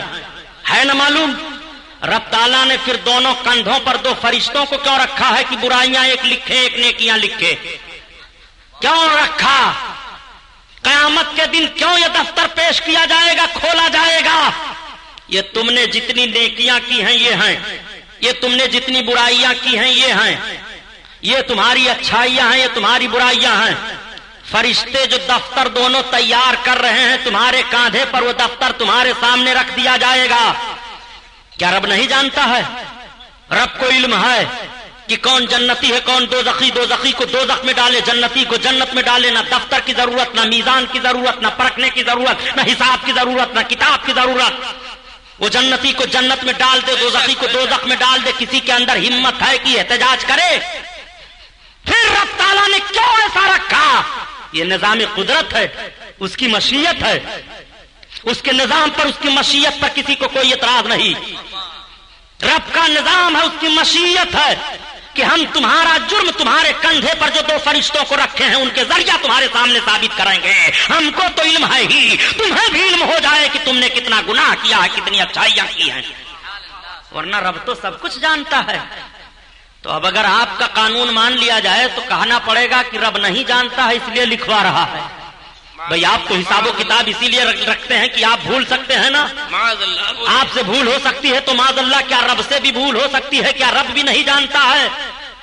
تو آپ اپنی جانکاری کے لیے بھولنے کی بنیاد پر آپ سے بھولنا ممکن ہے. تو آپ محاسب کو رکھتے ہو, حساب و کتاب رکھتے ہو. معاذ اللہ یہ ذہن و فکر آپ کو خدا کے تعلق سے نہیں رکھنا پڑے گا. اگر آپ کا بنایا ہوا قانون استعمال کیا جائے تو رب پر اعتراض ہوگا. اور سنو, اللہ تعالیٰ نے حضرت موسیٰ علیہ السلام سے ارشاد فرمایا, وَمَا تِلْكَ بِيَمِينِكَ يَا موسیٰ, سبحان اللہ, اے موسیٰ تمہارے داہنے ہاتھ میں کیا ہے؟ اس واقعے کو بھی ذہن میں رکھو. حضرت موسیٰ علیہ السلام کے ہاتھ میں داہنے ایک لاٹھی تھی. جب اس لاٹھی کو آپ زمین پر رکھتے تو بہت بڑا سانپ بن جاتا, اور ہاتھ میں لیتے تو لاٹھی بن جاتی. اللہ تعالیٰ نے ارشاد فرمایا, وَمَا تِلْكَ بِيَمِينِكَ يَا موسیٰ, اے موسیٰ تمہارے داہنے ہاتھ میں کیا ہے؟ تو حضرت موسیٰ علیہ السلام عرض کرتے ہیں, میرے پروردگار میرے داہنے ہاتھ میں میری لاٹھی ہے, میں اس سے اپنے بکریوں پر پتے جھاڑتا ہوں, میں اس پر ٹیک لگاتا ہوں, میں اس سے اپنے دوسرے کام لیتا ہوں. میں آپ سے پوچھنا چاہتا ہوں کیا رب تعالیٰ نہیں جانتا ہے تب پوچھ رہا ہے؟ نہیں نہیں, آپ کو کہنا پڑے گا کہ رب جانتا ہے. جب رب جانتا ہے تب پھر کیوں پوچھتا ہے؟ آپ کو کہنا پڑے گا کہ رب کا پوچھنا یہ رب کے نہ جاننے کی دلیل نہیں ہے. بس یہیں سے میں بھی تجھے سمجھائے دے رہا ہوں کہ اگر محبوب نے کسی چیز کے تعلق سے سوال فرما دیا یا میرے آقا نے نہیں بتایا تو نہ بتانا اور پوچھ لینا یہ نہ جاننے کی دلیل نہیں ہو سکتی ہے. سنو, نبی کونین صلی اللہ علیہ وسلم کے علم پاک پر اعتراض کرنے والوں, سنو سرکار نے کیسا کیسا بھید کھولا ہے. اس لیے چیخ رہے ہو کہ نبی کے علم پاک ہی کو انکار کر دو کام بن جائے گا. جب صحابہ سرکار کی بارگاہ میں آتے اور عرض کرتے, یا رسول اللہ یہ منافق لوگ ہیں, یہ کلمہ پڑھ کر کے بھی کافروں سے ملتے رہتے ہیں, اور آپ کے تعلق سے یا رسول اللہ آپ کی برائیاں کرتے ہیں. میرے آقا خاموش تھے. سرکار نہیں بولتے تھے کچھ. وہ اتنے خبیث قسم کے منافق تھے کہ جنگوں میں جاتے تھے, لڑتے تھے, مال غنیمت لیتے تھے, مسجد نبوی میں آگے صف میں بیٹھ کر نماز پڑھتے تھے, مگر میرے سرکار ہیں خاموش ہیں. جب ان کی برائیاں حد سے زیادہ ہو گئی, اللہ تعالیٰ نے سورہ منافقون کو قرآن میں نازل فرما دیا. پڑھو سورہ منافقون. سورہ کافرون ہے, سورہ مومنون ہے, سورہ منافقون ہے. اور جب سورہ منافقون اللہ کے حبیب پر نازل ہوئی, میرے آقا مسجد نبوی شریف میں تشریف لے گئے. جمعہ کا دن ہے, سارے لوگ نماز پڑھنے کے لیے آئے ہیں. سرکار صلی اللہ علیہ وسلم خطبہ دینے کے لیے منبر نبوی پر میرے آقا کھڑے ہوئے. اور جب سرکار کھڑے ہوئے تو ارشاد فرماتے ہیں, سنو آج اس میں جتنے منافق ہو سب نکل جاؤ. سرکار کا یہ فرمان ہوا مسجد نبوی میں. مسلمانوں واقعہ سنانا مقصد نہیں ہے, اس کو ذرا غور سے سن لو. آج جو کہتے ہو کہ مسجدوں سے بھی نمازیوں کو کیوں بھگایا جاتا ہے, کیا نماز پڑھنے والا مسلمان نہیں ہے, کیا روزہ رکھنے والا مسلمان نہیں ہے, کیا حج کرنے والا مسلمان نہیں ہے؟ میں کہتا ہوں نبی کی مسجد ہے, آقا ارشاد فرما رہے ہیں بھاگو ہماری مسجد سے, نکلو ہماری مسجد سے. نبی کی مسجد میں کون آیا ہے؟ چوٹی والے نہیں آئے ہیں. نبی کی مسجد میں کون آیا ہے؟ یہ بتوں کے پجاری نبی کی مسجد میں داخل نہیں ہوئے ہیں, بلکہ بظاہر جو کلمہ پڑھ رہے ہیں وہ نبی کی مسجد میں داخل ہو رہے ہیں, اور بظاہر نماز پڑھنے کے لیے گئے ہیں, وہ مسلمانوں کے صف میں بیٹھے ہوئے ہیں. اللہ کے حبیب ارشاد فرماتے ہیں بھاگو ہماری مسجد سے, نکلو ہماری مسجد سے. میرے سرکار نے جب ارشاد فرمایا بھاگو, سب خاموش, کوئی اٹھنے کے لیے تیار نہیں. اب یہ بتاؤ پیارے, سرکار نے صرف اتنا ہی کہا, جب کوئی اٹھنے کے لیے تیار نہیں تو آقا فرماتے ہیں بھاگو ورنہ بھی نام ایک ایک کا لے کر نکالوں گا. یہی سرکار کا علم غیب دیکھ لو. کیا اس وقت حضرت جبریل نازل ہو گئے تھے مسجد نبوی میں وہی لے کر کہ یہ فلاں منافق ہے, یہ فلاں منافق ہے, یہ فلاں منافق ہے, یہ فلاں منافق ہے. نفاق دل کے اندر ہوتا ہے, دل کے اندر منافقانہ ایک کیفیت ہے, اس کیفیت کو نبی دیکھ رہے ہیں. جو دلوں کے اندر کی کیفیت کو دیکھ رہا ہو, جس کا احساس سے تعلق ہے. آپ ذرا غور فرمائیے, آقا فرماتے ہیں بھاگو ورنہ ایک ایک کا نام لے کر کے بھگاؤں گا. اب اپنے آقا کا علم غیب ملاحظہ فرماؤ. تو وہاں کوئی صحابی نہیں کھڑے ہوئے یا رسول اللہ آپ کو کیا معلوم کہ ہم میں کون مومن ہے, کون جنتی, کون منافق؟ ہم تو آپ کا کلمہ پڑھے ہیں, آپ نے کلمہ پیش کر دیا, ہم نے کلمہ پڑھ لیا. آپ کو ہم رسول مانتے ہیں, خدا کو ایک مانتے ہیں, اس کے باوجود آپ ہم کو بھگاتے ہیں. کیا کسی نے اعتراض کیا تھا؟ نہیں, سب خاموش ہیں. اللہ اللہ. بعض صحابی تو یہ کہتے ہیں کہ جب مسجد میں سرکار نے یہ فرمایا بھاگو ورنہ ایک ایک کا نام لے کر کے بھگاؤں گا, تو کچھ صحابیوں کے دل دہل گئے. اے اللہ, ایسا نہ ہو منافقین میں میرا نام آ جائے. اگر سرکار نے کہیں مجھ کو کہہ دیا تو کون صفائی پیش کروں گا. پوری مسجد میں سب دہل گئے, سب کے روکتے کھڑے ہو گئے. اللہ کے حبیب ارشاد فرماتے ہیں بھاگو, سب چپ چاپ. اب میرے آقا کا جوش دیکھو. آقا نے ارشاد فرمایا اے فلاں اٹھ, فخرج فإنک منافق, نکل بھاگ تو منافق ہے.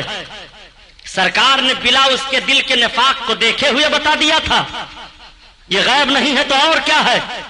سرکار فرماتے تو بھی اٹھ, تو بھی نکل, اے فلاں تو بھی نکل, اے فلاں تو بھی نکل.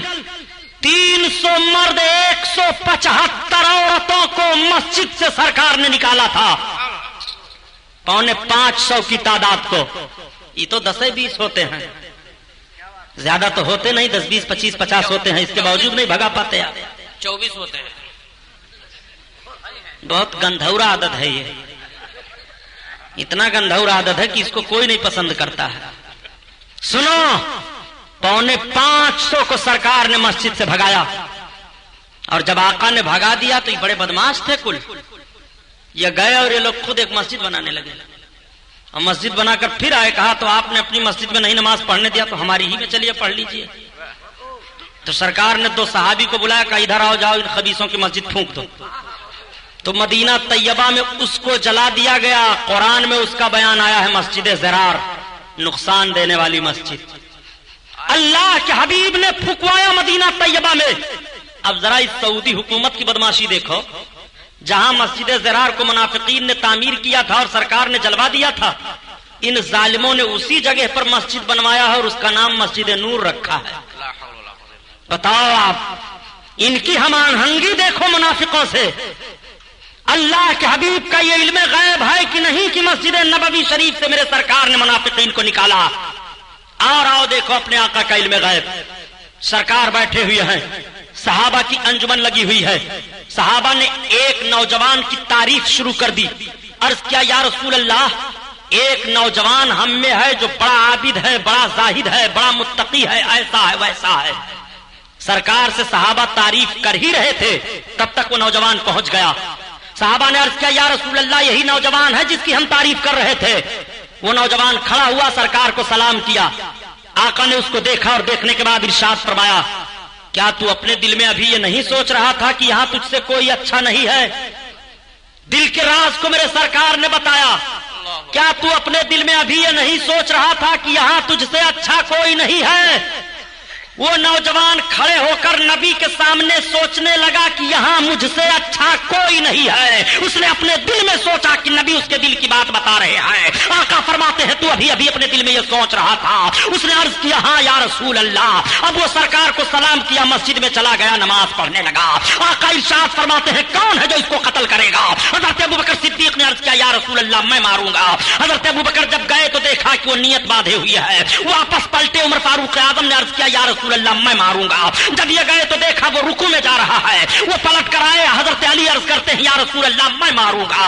حضرت علی سے سرکار فرماتے ہیں علی تم ضرور مار دیتے مگر پاؤ تب. اب حضرت علی جب جا رہے ہیں تو دیکھا کہ وہ نماز پڑھ کر کے باہر نکل گیا. جب باہر نکل گیا تو حضرت ابو بکر، حضرت عمر، حضرت علی سرکار کی بارگاہ میں عرض گزار ہوئے یا رسول اللہ یہ معاملہ کیا؟ ایسا نمازی رکوع سجدہ والا، اس کو قتل کا حکم. آقا فرماتے ہیں وہ منافق ہے، منافق. سنو اس کے متبعین ایسے ہوں گے کہ قرآن زیادہ پڑھیں گے مگر حلق سے نیچے نہیں اترے گا، اور ان کا حال ایسا ہوگا کہ ان کی عبادت کے آگے تم اپنی عبادت کو ہیچ سمجھو گے. اس لیے وہ ایسا ہے. آقا فرماتے ہیں اگر وہ قتل کر دیا جاتا تو میری امت کا سارا فتنہ ختم ہو جاتا، پھر امت میں قیامت تک فتنہ نہ پڑتا. فتنے کی بنیاد ذرا ملاحظہ کیجئے، نفاق کی جڑ کو دیکھیے. آقا کریم صلی اللہ علیہ وسلم کا یہ علم غیب نہیں ہے تو کیا ہے؟ سرکار نے عرض کیا یا رسول اللہ اس جماعت کی پہچان کیا ہوگی؟ تو بہت کھل کر کے بول رہا ہوں، ملاحظہ کر لیجئے.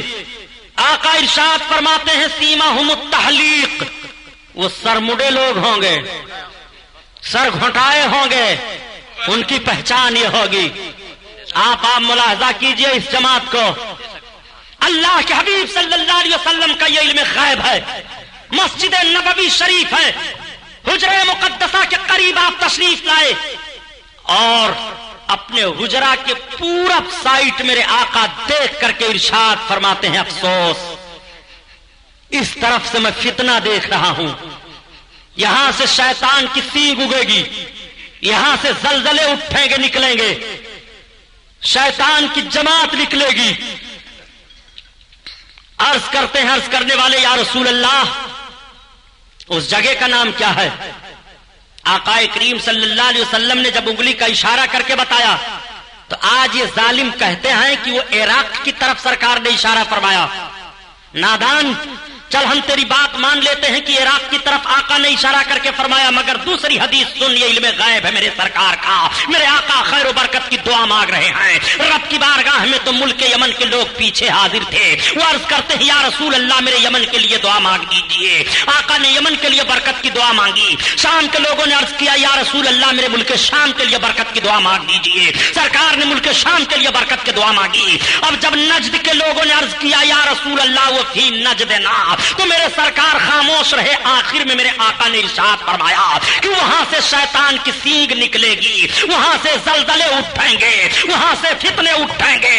نجد کا نام لے کر کے میرے آقا نے ارشاد فرمایا تھا وہی نجد کی سرزمین ہے جس سرزمین پر وصال نبی کے بعد سب سے پہلا فتنہ مسلمہ کذاب کا ہوا. اسی مسلمہ کذاب کی آبادی میں ہجری 1109 میں محمد بن عبد الوہاب نجدی پیدا ہوا جس نے وہابی عقیدے کو پھیلایا. یہیں سے وہابی عقیدے کی تاریخ عرب کی سرزمین پر مرتب ہو رہی ہے اور ہندوستان میں تاریخ مرتب ہوئی ہے. جب ہندوستان کا مولوی اسماعیل دہلوی ننگے قوم ننگے وطن ولی اللہ خاندان کا دہلی والا یہ عرب جاتا ہے اور عرب سے کتاب التوحید محمد بن عبد الوہاب نجدی کی لکھی ہوئی کتاب ہندوستان میں لایا اور اس کتاب کا ترجمہ اردو میں کیا.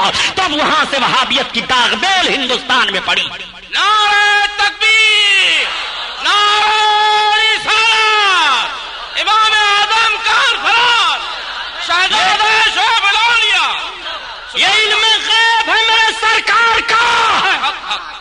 تمہارے بارے میں ساری خبر دے دی ہے میرے آقا نے, سب کچھ بتا دیا ہے تم کیسے ہوگے.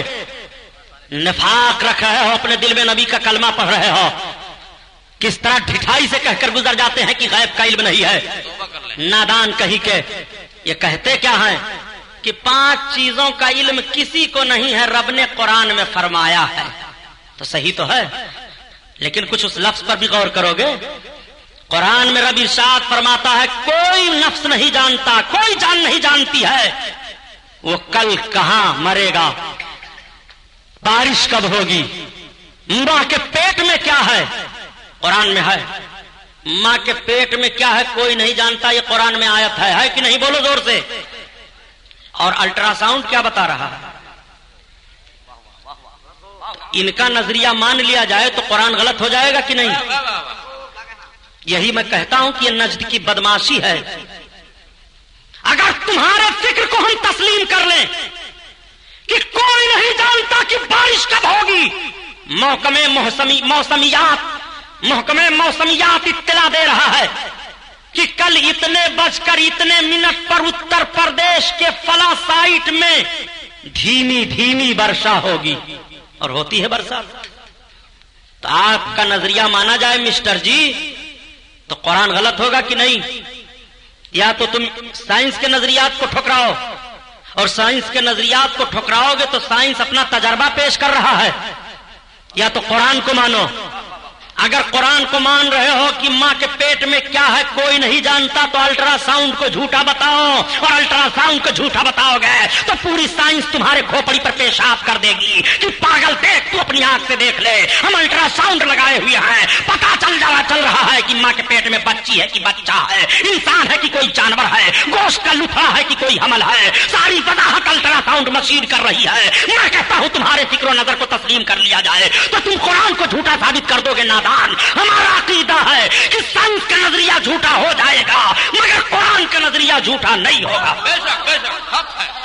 سنو, ہمارا عقیدہ یہ ہے کہ ان 5 چیزوں کا علم بھی بلا خدا کے بتائے کوئی نہیں جان سکتا.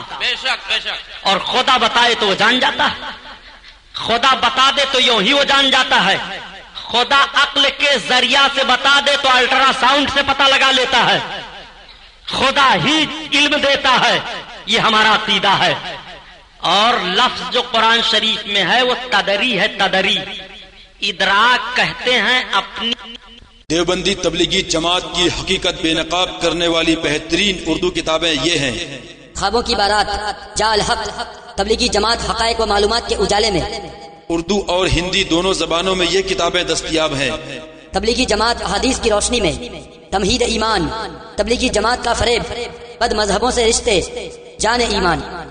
دیوبندی تبلیغی جماعت کی اصلیت ظاہر کرنے والی لاجواب کیسٹیں یہ ہیں: زلزلہ. تبلیغی جماعت کا آپریشن، باطل کی پہچان، کیوں نہیں ہوتے مسلمان ایک، وطن کے غدار کون، تبلیغی جماعت کا بھیانک چہرہ، جنتی کون، عقائد باطلہ. ان تمام کیسٹوں اور کتابوں کے لیے مکتبہ رضا 26 کام بیکر اسٹریٹ بمبئی نمبر 3 سے رابطہ کریں. علماء عالموں نہیں ہے وہاں، ادراک کا معاملہ ہے. ادراک پڑھا لکھا طبقہ غور کرے، بھنگار تولنے سے کام نہیں بنے گا. جو الو بناتے ہو مسلمانوں کو، نبی کا کہاں علم غیب ہے؟ نبی کو کہاں علم غیب ہے؟ سن، نبی کونین صلی اللہ علیہ وسلم کے علم کو تو پتہ لگا رہا ہے، خدا کی قسم نبی کے صدقے میں نبی کے غلاموں کو جو علم ہے اس پر تو تعجب کرے گا، اور اگر محبت سے دیکھے گا تو تیرے ایمان کی حفاظت ہو جائے گی۔ سن، حضور مفتی اعظم ہند امام احمد رضا خان کا شہزادہ، وہ مفتی اعظم ہند جنہوں نے نسبندی کے موقع پر اعلان کیا تھا کہ نسبندی حرام ہے، حرام ہے، اور تمہاری پوری طاقت سپر پاور بول رہی تھی کہ ابھی تک تو منفی پہلو پر غور کیا جا رہا تھا، مثبت پہلو پر بھی غور کیا جائے، یعنی اب سوچا جائے کہ جائز قرار دے دیا جائے۔ ان کے گھر جائز اور ناجائز کا قانون خود بنتا ہے، اور جب سی آئی ڈی نے کہا مولانا اپنا حکم بدل دیجئے تو حضور مفتی اعظم ہند نے فرمایا تھا یہ بریلی ہے، بریلی، ہاں فتویٰ نہیں بدلا جاتا، حکومت بدل دی جاتی ہے۔ وہ حضور مفتی اعظم ہند ہیں، سرکار مفتی اعظم ہند تشریف لے گئے دلی میں، اپنے ایک مرید کے وہاں ڈاکٹر تھے، ان کے وہاں ٹھہرے، اور سرکار محبوب الہی کا عرس تھا۔ تو ڈاکٹر صاحب نے عرض کیا کہ حضور ہمارے وہاں ایک منہ پھٹ مولوی کبھی کبھی آ جاتا ہے، اور ہماری ڈسپنسری پر بیٹھ کر کے وہ اک بک کرتا ہے، تو ہو سکتا ہے سرکار وہ پھر آ جائے اور کچھ پوچھے، تو حضور والا سے میں عرض کرتا ہوں کہ اس کو اطمینان بخش جواب عطا فرمائے، ممکن ہے اللہ ہدایت دے دے۔ تب تک وہ منہ پھٹ آ گیا۔ اس نے کہا ڈاکٹر صاحب کہاں؟ کہ یہی ہیں آپ کے بڑے مولانا صاحب بریلی والے؟ ہاں یہی میرے مرشد گرامی حضور مفتی اعظم ہند ہے۔ آپ ہی کو مفتی اعظم ہند کہا جا رہا ہے؟ سرکار مفتی اعظم ہند نے فرمایا الحمدللہ، مجھے کو لوگ فقیر مصطفیٰ رضا خان کہتے ہیں۔ سبحان اللہ۔ حضور سید العلماء رحمت اللہ تعالی علیہ اپنے آپ کو فقیر لکھتے تھے۔ سبحان اللہ سبحان اللہ۔ کسی نے عرض کیا کہ حضور آپ تو آل رسول ہیں، آپ فقیر کیوں لکھنے لگے؟ تو کہا جب سے فقیر لوگ آل رسول لکھنے لگے۔ سبحان اللہ، جب سے فقیر لوگ اچھے۔ حضور مجاہد ملت عباسی سید ہیں مگر لکھتے تھے فقیر، شعیب الاولیاء علوی ہیں مگر آگے نام کے رہتا تھا فقیر، یعنی رب کے محتاج۔ اب تو آپ فقیر اسی کو خالی سمجھ رہے ہو جو دروازہ دروازہ مانگے۔ فقیر کا بڑا مرتبہ ہے پیارے، مگر یہ فقیر تھوڑے جو پڑے رہے ندی نالے میں۔ ارے فقیر تو فقیر ہوتا ہے۔ آپ نے فرمایا مجھے کو لوگ فقیر مصطفیٰ رضا خان کہتے ہیں۔ اس نے کہا مولانا میں آپ سے کچھ پوچھ سکتا ہوں؟ کہا کیا پوچھو گے؟ کہا میری سمجھ میں یہ بات نہیں آتی ہے کہ آج مسلمانوں میں دو طبقہ ہے اللہ کے حبیب کے علم غیب کے تعلق سے۔ ایک طبقہ کہتا ہے کہ اللہ کے حبیب کو غیب کا علم ہے، اور دوسرا کہتا ہے نہیں ہے۔ تو آپ نے فرمایا ہاں الحمدللہ، فقیر کا یہ عقیدہ ہے کہ اللہ نے اپنے حبیب کو جو کچھ قیامت تک ہوگا اور جو ہونے والا ہے سب کا علم عطا فرما دیا۔ سبحان اللہ سبحان۔ تمہارا کیا خیال ہے؟ تو اس نے کہا مولانا میرا یہ خیال ہے کہ اگر اللہ کے حبیب کو غیب کا علم ہوتا تو حضرت عائشہ کا ہار غائب ہو گیا تھا، کیوں نہیں بتایا؟ کتے کا پلا چارپائی کے نیچے تھا، کیوں نہیں بتایا؟ کھانے میں زہر ملا دیا گیا، کیوں نہیں بتایا؟ 14 سوال اس نے حضور مفتی اعظم ہند سے کیا۔ تو آپ فرماتے ہیں تمہارے سوالات ختم ہو گئے؟ تو اس نے عرض کیا اب اتنے سوالوں کا جواب آپ دے دیجئے، پھر بقیہ سوالوں میں کروں گا۔ تو سرکار مفتی اعظم ہند فرماتے ہیں کہ میں تم سے صرف 3 سوال کرتا ہوں، ان تینوں کا جواب تم دے دو۔ کہا یہی تو آپ لوگوں کی عادت ہے صاحب کہ بجائے کسی سوال کا جواب دینے کے الٹے سوال کر دیتے ہو۔ کہا سنو ہم تمہارے 14 سوالوں کو جب سے سن رہے ہیں قریب آدھا گھنٹے ہو گئے، تم پائیں پائیں کر رہے ہو، اور تم 3 منٹ میں بھی ہمارے 3 سوالوں کو نہیں سننے کے لیے تیار ہو۔ تم سوالوں کو ہمارے سن لو، میں سارے سوالوں کا جواب تمہارے دے دوں گا۔ کہا بتائیے آپ کا کیا سوال ہے؟ تو آپ نے فرمایا بتاؤ یہ کہ اس نوجوان مولوی کا شریعت میں کیا حکم ہے جو قرضہ لے کر کے اپنے شہر سے دوسرے شہر میں بھاگ آئے اور دینے کی نیت نہ رکھے؟ یہ ہمارا پہلا سوال ہے۔ اور دوسرا سوال یہ ہے کہ اس نوجوان کے لیے شریعت کا کیا حکم ہے جس کی ماں بوڑھی ہو گئی ہو اور بھیک مانگ کر کے گزارا کرتی ہو، اور وہ نوجوان بیٹا اپنے ماں کی خدمت نہ کرے، شریعت کا حکم کیا ہے؟ یہ دوسرا سوال ہے۔ تیسرا سوال یہ ہے کہ اس نوجوان باپ کے لیے کیا حکم ہے جس کا بیٹا اپاہج ہو اور بھیک مانگ کر کے گزارا کرتا ہو اور باپ اپنے بیٹے کی کفالت نہ کرتا ہو، اس بیٹے سے باپ کا ایسا تعلق ہے، بتاؤ شریعت کا حکم کیا ہے؟ تب تک اس نے کہا حضور بس رہنے دیجئے، وہ نوجوان میں ہی ہوں جو قرضہ لے کر بھاگ آیا ہوں، وہ نوجوان میں ہی ہوں جس کی ماں بھیک مانگ رہی ہے، وہ نوجوان میں ہی ہوں جس کا بیٹا اپاہج ہے۔ اب بات سمجھ میں آ گئی کہ بریلی کی غلامی مصطفیٰ کا جب یہ علم ہے تو مدینے کے مصطفیٰ کا علم کیا ہوگا؟ نعرہ تکبیر، نعرہ رسالت، مسلک اعلی حضرت امام اعظم کانفرنس شعیب فیضانہ شعب الاولیاء۔ سبحان اللہ سبحان اللہ۔ یہ پتہ لگاتے ہیں نبی کو ہے علم غیب کی نہیں ہے علم غیب کی نہیں ہے، ابھی پتہ لگا رہے ہیں دنیا کہاں سے کہاں پہنچ گئی، اور آیت پیش کریں گے اس کو بھی ابھی حل کیے دیتا ہوں انشاءاللہ۔ سنو، آقا کریم صلی اللہ علیہ وسلم کے غلاموں کا یہ حال ہے، سرکار کے غلاموں کا جب یہ حال ہے پیارے تو آقا کا کریمانہ حال کیا ہوگا؟ صحیح کہا بیکل بلرام پوری نے، جب ان کے گدا بھر دیتے ہیں شاہان زمانہ کی جھولی، محتاج کا جب یہ عالم ہے، مختار کا عالم کیا ہوگا؟ محتاج کا جب یہ عالم۔ اور سنو، آقا کے علم پاک کو پتہ لگا رہے ہو علم غیب ہے کہ نہیں ہے؟ آقا ارشاد فرماتے ہیں کہ میرے ہاتھ میں وہ دفتر پیش کر دیا گیا جس میں جہنمیوں کے ان کے باپ کے ساتھ نام ہیں اور جس میں جنتیوں کے ان کے باپ کے ساتھ نام ہیں۔ سرکار فرماتے ہیں میں جانتا ہوں کتنے لوگ جنتی ہیں کتنے جہنمی ہیں، سب کو پیش کر دیا گیا، سب کچھ بتا دیا گیا۔ رب تعالیٰ قرآن میں بیان فرماتا ہے وَعَلَّمَكَ مَا لَمْ تَكُنْ تَعْلَمْ وَكَانَ فَضْلُ اللَّهِ عَلَيْكَ عَظِيمًا۔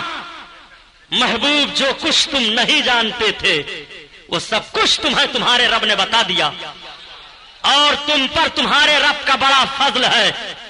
اب تمہارے ہی بقول کہ اگر میرے آقا کچھ نہیں جانتے تھے تو سرکار نے وہ سب کچھ بتا دیا، آقا کو رب نے سب کچھ سرکار کو بتا دیا جو سرکار نہیں جانتے تھے۔ اب میرے آقا جب دنیا سے جا رہے ہیں تو دنیا کا کوئی ذرہ ایسا نہیں ہے جو نبی کے علم پاک کے آگے پوشیدہ ہو۔ سبحان اللہ سبحان اللہ، بہت خوب۔ عربی پڑھ لیجیے، اللہم صلی علی سیدنا مولانا محمد وعلی آلہ وبارک وسلم، صلاۃ و سلام علیک یا رسول اللہ صلی اللہ تعالی علیہ وسلم۔ آقا کریم صلی اللہ علیہ وسلم کے علم پاک کے تعلق سے قرآن کی آیت سنو، رب بیان فرماتا ہے وَمَا هُوَ عَلَى الْغَيْبِ بِضَنِينٍ، اے محبوب تم غیب کی باتوں کے بتانے پر بخیل نہیں ہو، میرے آقا غیب کی باتیں بتا رہے ہیں۔ رب تعالیٰ دوسری آیت کریمہ میں ارشاد فرماتا ہے کہ اللہ تعالیٰ اپنے غیب پر کسی کو مطلع نہیں فرماتا سوائے اپنے پسندیدہ رسولوں کے، اپنے پسندیدہ رسولوں کو غیب کی باتیں بتاتا ہے۔ یہ تمہارے رب کا قرآن میں بیان ہے، اور جو آیت کریمہ یہ ہے کہ غیب کا علم علاوہ اللہ کے کوئی نہیں جانتا جیسے علوم خمسہ، اور دوسری آیت کریمہ اب مفسرین کرام تطبیق فرماتے ہیں کہ جو نہ جاننے والی غیب کی آیت کریمہ ہیں اور جو جاننے والی آیت کریمہ ہیں دونوں میں تطبیق اس طرح سے ہوگی کہ رب کا علم قدیم ہے ذاتی ہے اور محبوب کا علم عطائی ہے حادث ہے۔ رب تعالیٰ اپنے نے محبوب کو عطا کیا ہے، رب کا علم ذاتی طور پر ہے اور محبوب کا علم عطائی طور پر ہے۔ جب عطائی اور ذاتی کا فرق لوگے تو تمہارا عمل ان آیتوں پر بھی ہو جائے گا جن آیتوں میں علم غیب کا انکار کیا گیا ہے، اور ان آیتوں پر بھی ہو جائے گا جن آیتوں میں علم غیب کی اس بات ہے۔ سبحان اللہ سبحان اللہ۔ اور اگر صرف یہی مانو گے کہ نبی کو علم غیب نہیں ہے تو پھر عطائی والے آیات کریمہ جو ہیں ان کا انکار لازم آئے گا۔ اس لیے تمہیں تسلیم کرنا پڑے گا کہ آقا کا علم عطائی ہے اور رب کا علم ذاتی ہے، قدیم ہے۔ کسی کی عطا سے نہیں ہے، اور رب نے اپنے محبوب کو، اپنے محبوب کے محبوبوں کو علم غیب عطا فرمایا ہے۔ پیارے، علم غیب کا حال تو یہ ہے کہ 200 برس 300 برس کی خبریں اولیاء کرام دے ڈالے ہیں۔ یہ حال تھا آقا کریم صلی اللہ علیہ وسلم کے علم پاک کو تم سوچ رہے ہو۔ اور سنو، نبی کے لفظ کی بھی تشریح کر دوں تاکہ آپ کو معلوم ہو جائے۔ جو کہے کہ نبی کو غیب کا علم نہیں ہے، اس سے پوچھ لو کہ تم لفظ نبی کا ٹرانسلیشن کرو، نبی کا ترجمہ بتاؤ، ڈکشنری کی کتابوں میں دیکھو کہ نبی کا معنی کیا ہوتا ہے۔ آؤ، المنجد ایک لغات کی کتاب ہے، اس کا لکھنے والا ایک عیسائی ہے، وہ لکھتا ہے النبی ہوا مخبر عن الغیب، نبی وہ ہے جو غیب کی باتیں بتاتا ہے۔ اور مصباح اللغات ایک کتاب ہے لغات کی، وہ حفیظ جالندھری کی لکھی ہوئی ہے، اس کے صفحہ 532 پر لکھا ہے نبی کا معنی کی غیب کی باتیں بتانے والا۔ سبحان اللہ سبحان اللہ۔ تو لفظ نبی ہی خود بتا رہا ہے کہ آقا کو غیب کی باتیں معلوم ہیں، ورنہ نبی کا معنی کیا ہوگا ان سے پوچھو۔ اسی لیے تو جماعت اہل سنت کے عظیم خطیب علامہ مشتاق احمد نظامی صاحب رحمۃ اللہ علیہ فرمایا کرتے تھے، یہ نادان بولتے ہیں سمجھتے نہیں، نبی کا معنی ہی ہوتا ہے چھپی ہوئی باتوں کا بتانے والا، پوشیدہ باتوں کی خبر دینے والا، اللہ کی جانب سے الہامی باتوں کو بتانے والا، یہ نبی کا معنی ہی ہوتا ہے۔ اب اگر جب تم نبی کو نبی کہہ رہے ہو تو ایک طرف نبی بھی کہہ رہے ہو اور دوسری جانب نبی کے علم غیب سے انکار بھی کر رہے ہو، سمجھ میں کچھ نہیں آتا کہ چھیڑے داستہ کیسے، رلائیں تو بغاوت ہے، ہنسائیں تو بغاوت ہے۔ میرے آقا سب کچھ جانتے ہیں رب کی عطا سے۔ آقا کے غلاموں کا حال پیارے یہ ہے کہ حضرت فتح محمد تاشقندی رحمت اللہ تعالی علیہ ایک بزرگ ہیں، آپ بیٹھے ہوئے تھے، آپ کے سامنے سے ایک جوگی گزر رہا تھا، اور جب جوگی گزر رہا تھا تو اپنے پنجرے میں ایک پرندہ لیے ہوئے تھا۔ حضرت بابا فتح محمد تاشقندی رحمت اللہ علیہ وضو فرما رہے تھے، اسی وضو کے پانی کو اٹھا کر کے اس کے پنجرے پر پھینک دیا، جیسے پانی لگا وضو کا، جوگی ٹھہر گیا، اس کا پنجرا پھٹ گیا، اس کے اندر سے ایک حسین و جمیل لڑکی نکلی، رونے لگی۔ حضرت فتح محمد تاشقندی رحمت اللہ تعالی علیہ فرماتے ہیں ظالم یہ تو نے کیا کیا؟ اللہ کے ولی کی نگاہ ذرا دیکھو، پوشیدہ چیز کو وہ کیسے بتا رہے ہیں۔ فرماتے ہیں نادان یہ تو نے کیا کیا جوگی؟ بیٹی بتا۔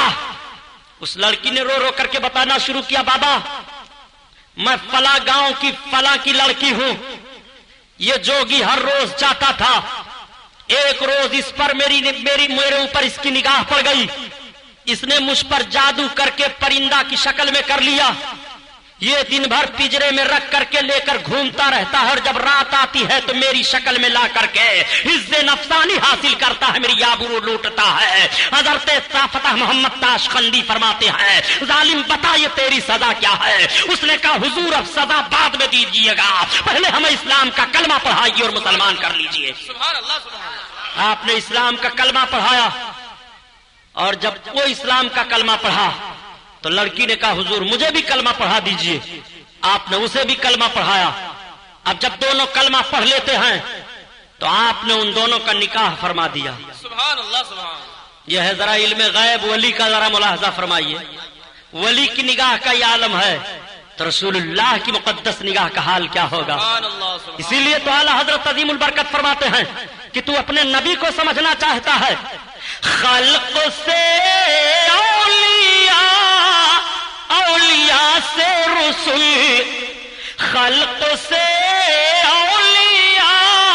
اولیاء سے رسول، اور رسولوں سے اعلیٰ ہمارا نبی، ہمارا نبی، اور رسولوں سے اعلیٰ ہمارا نبی، ہمارا نبی۔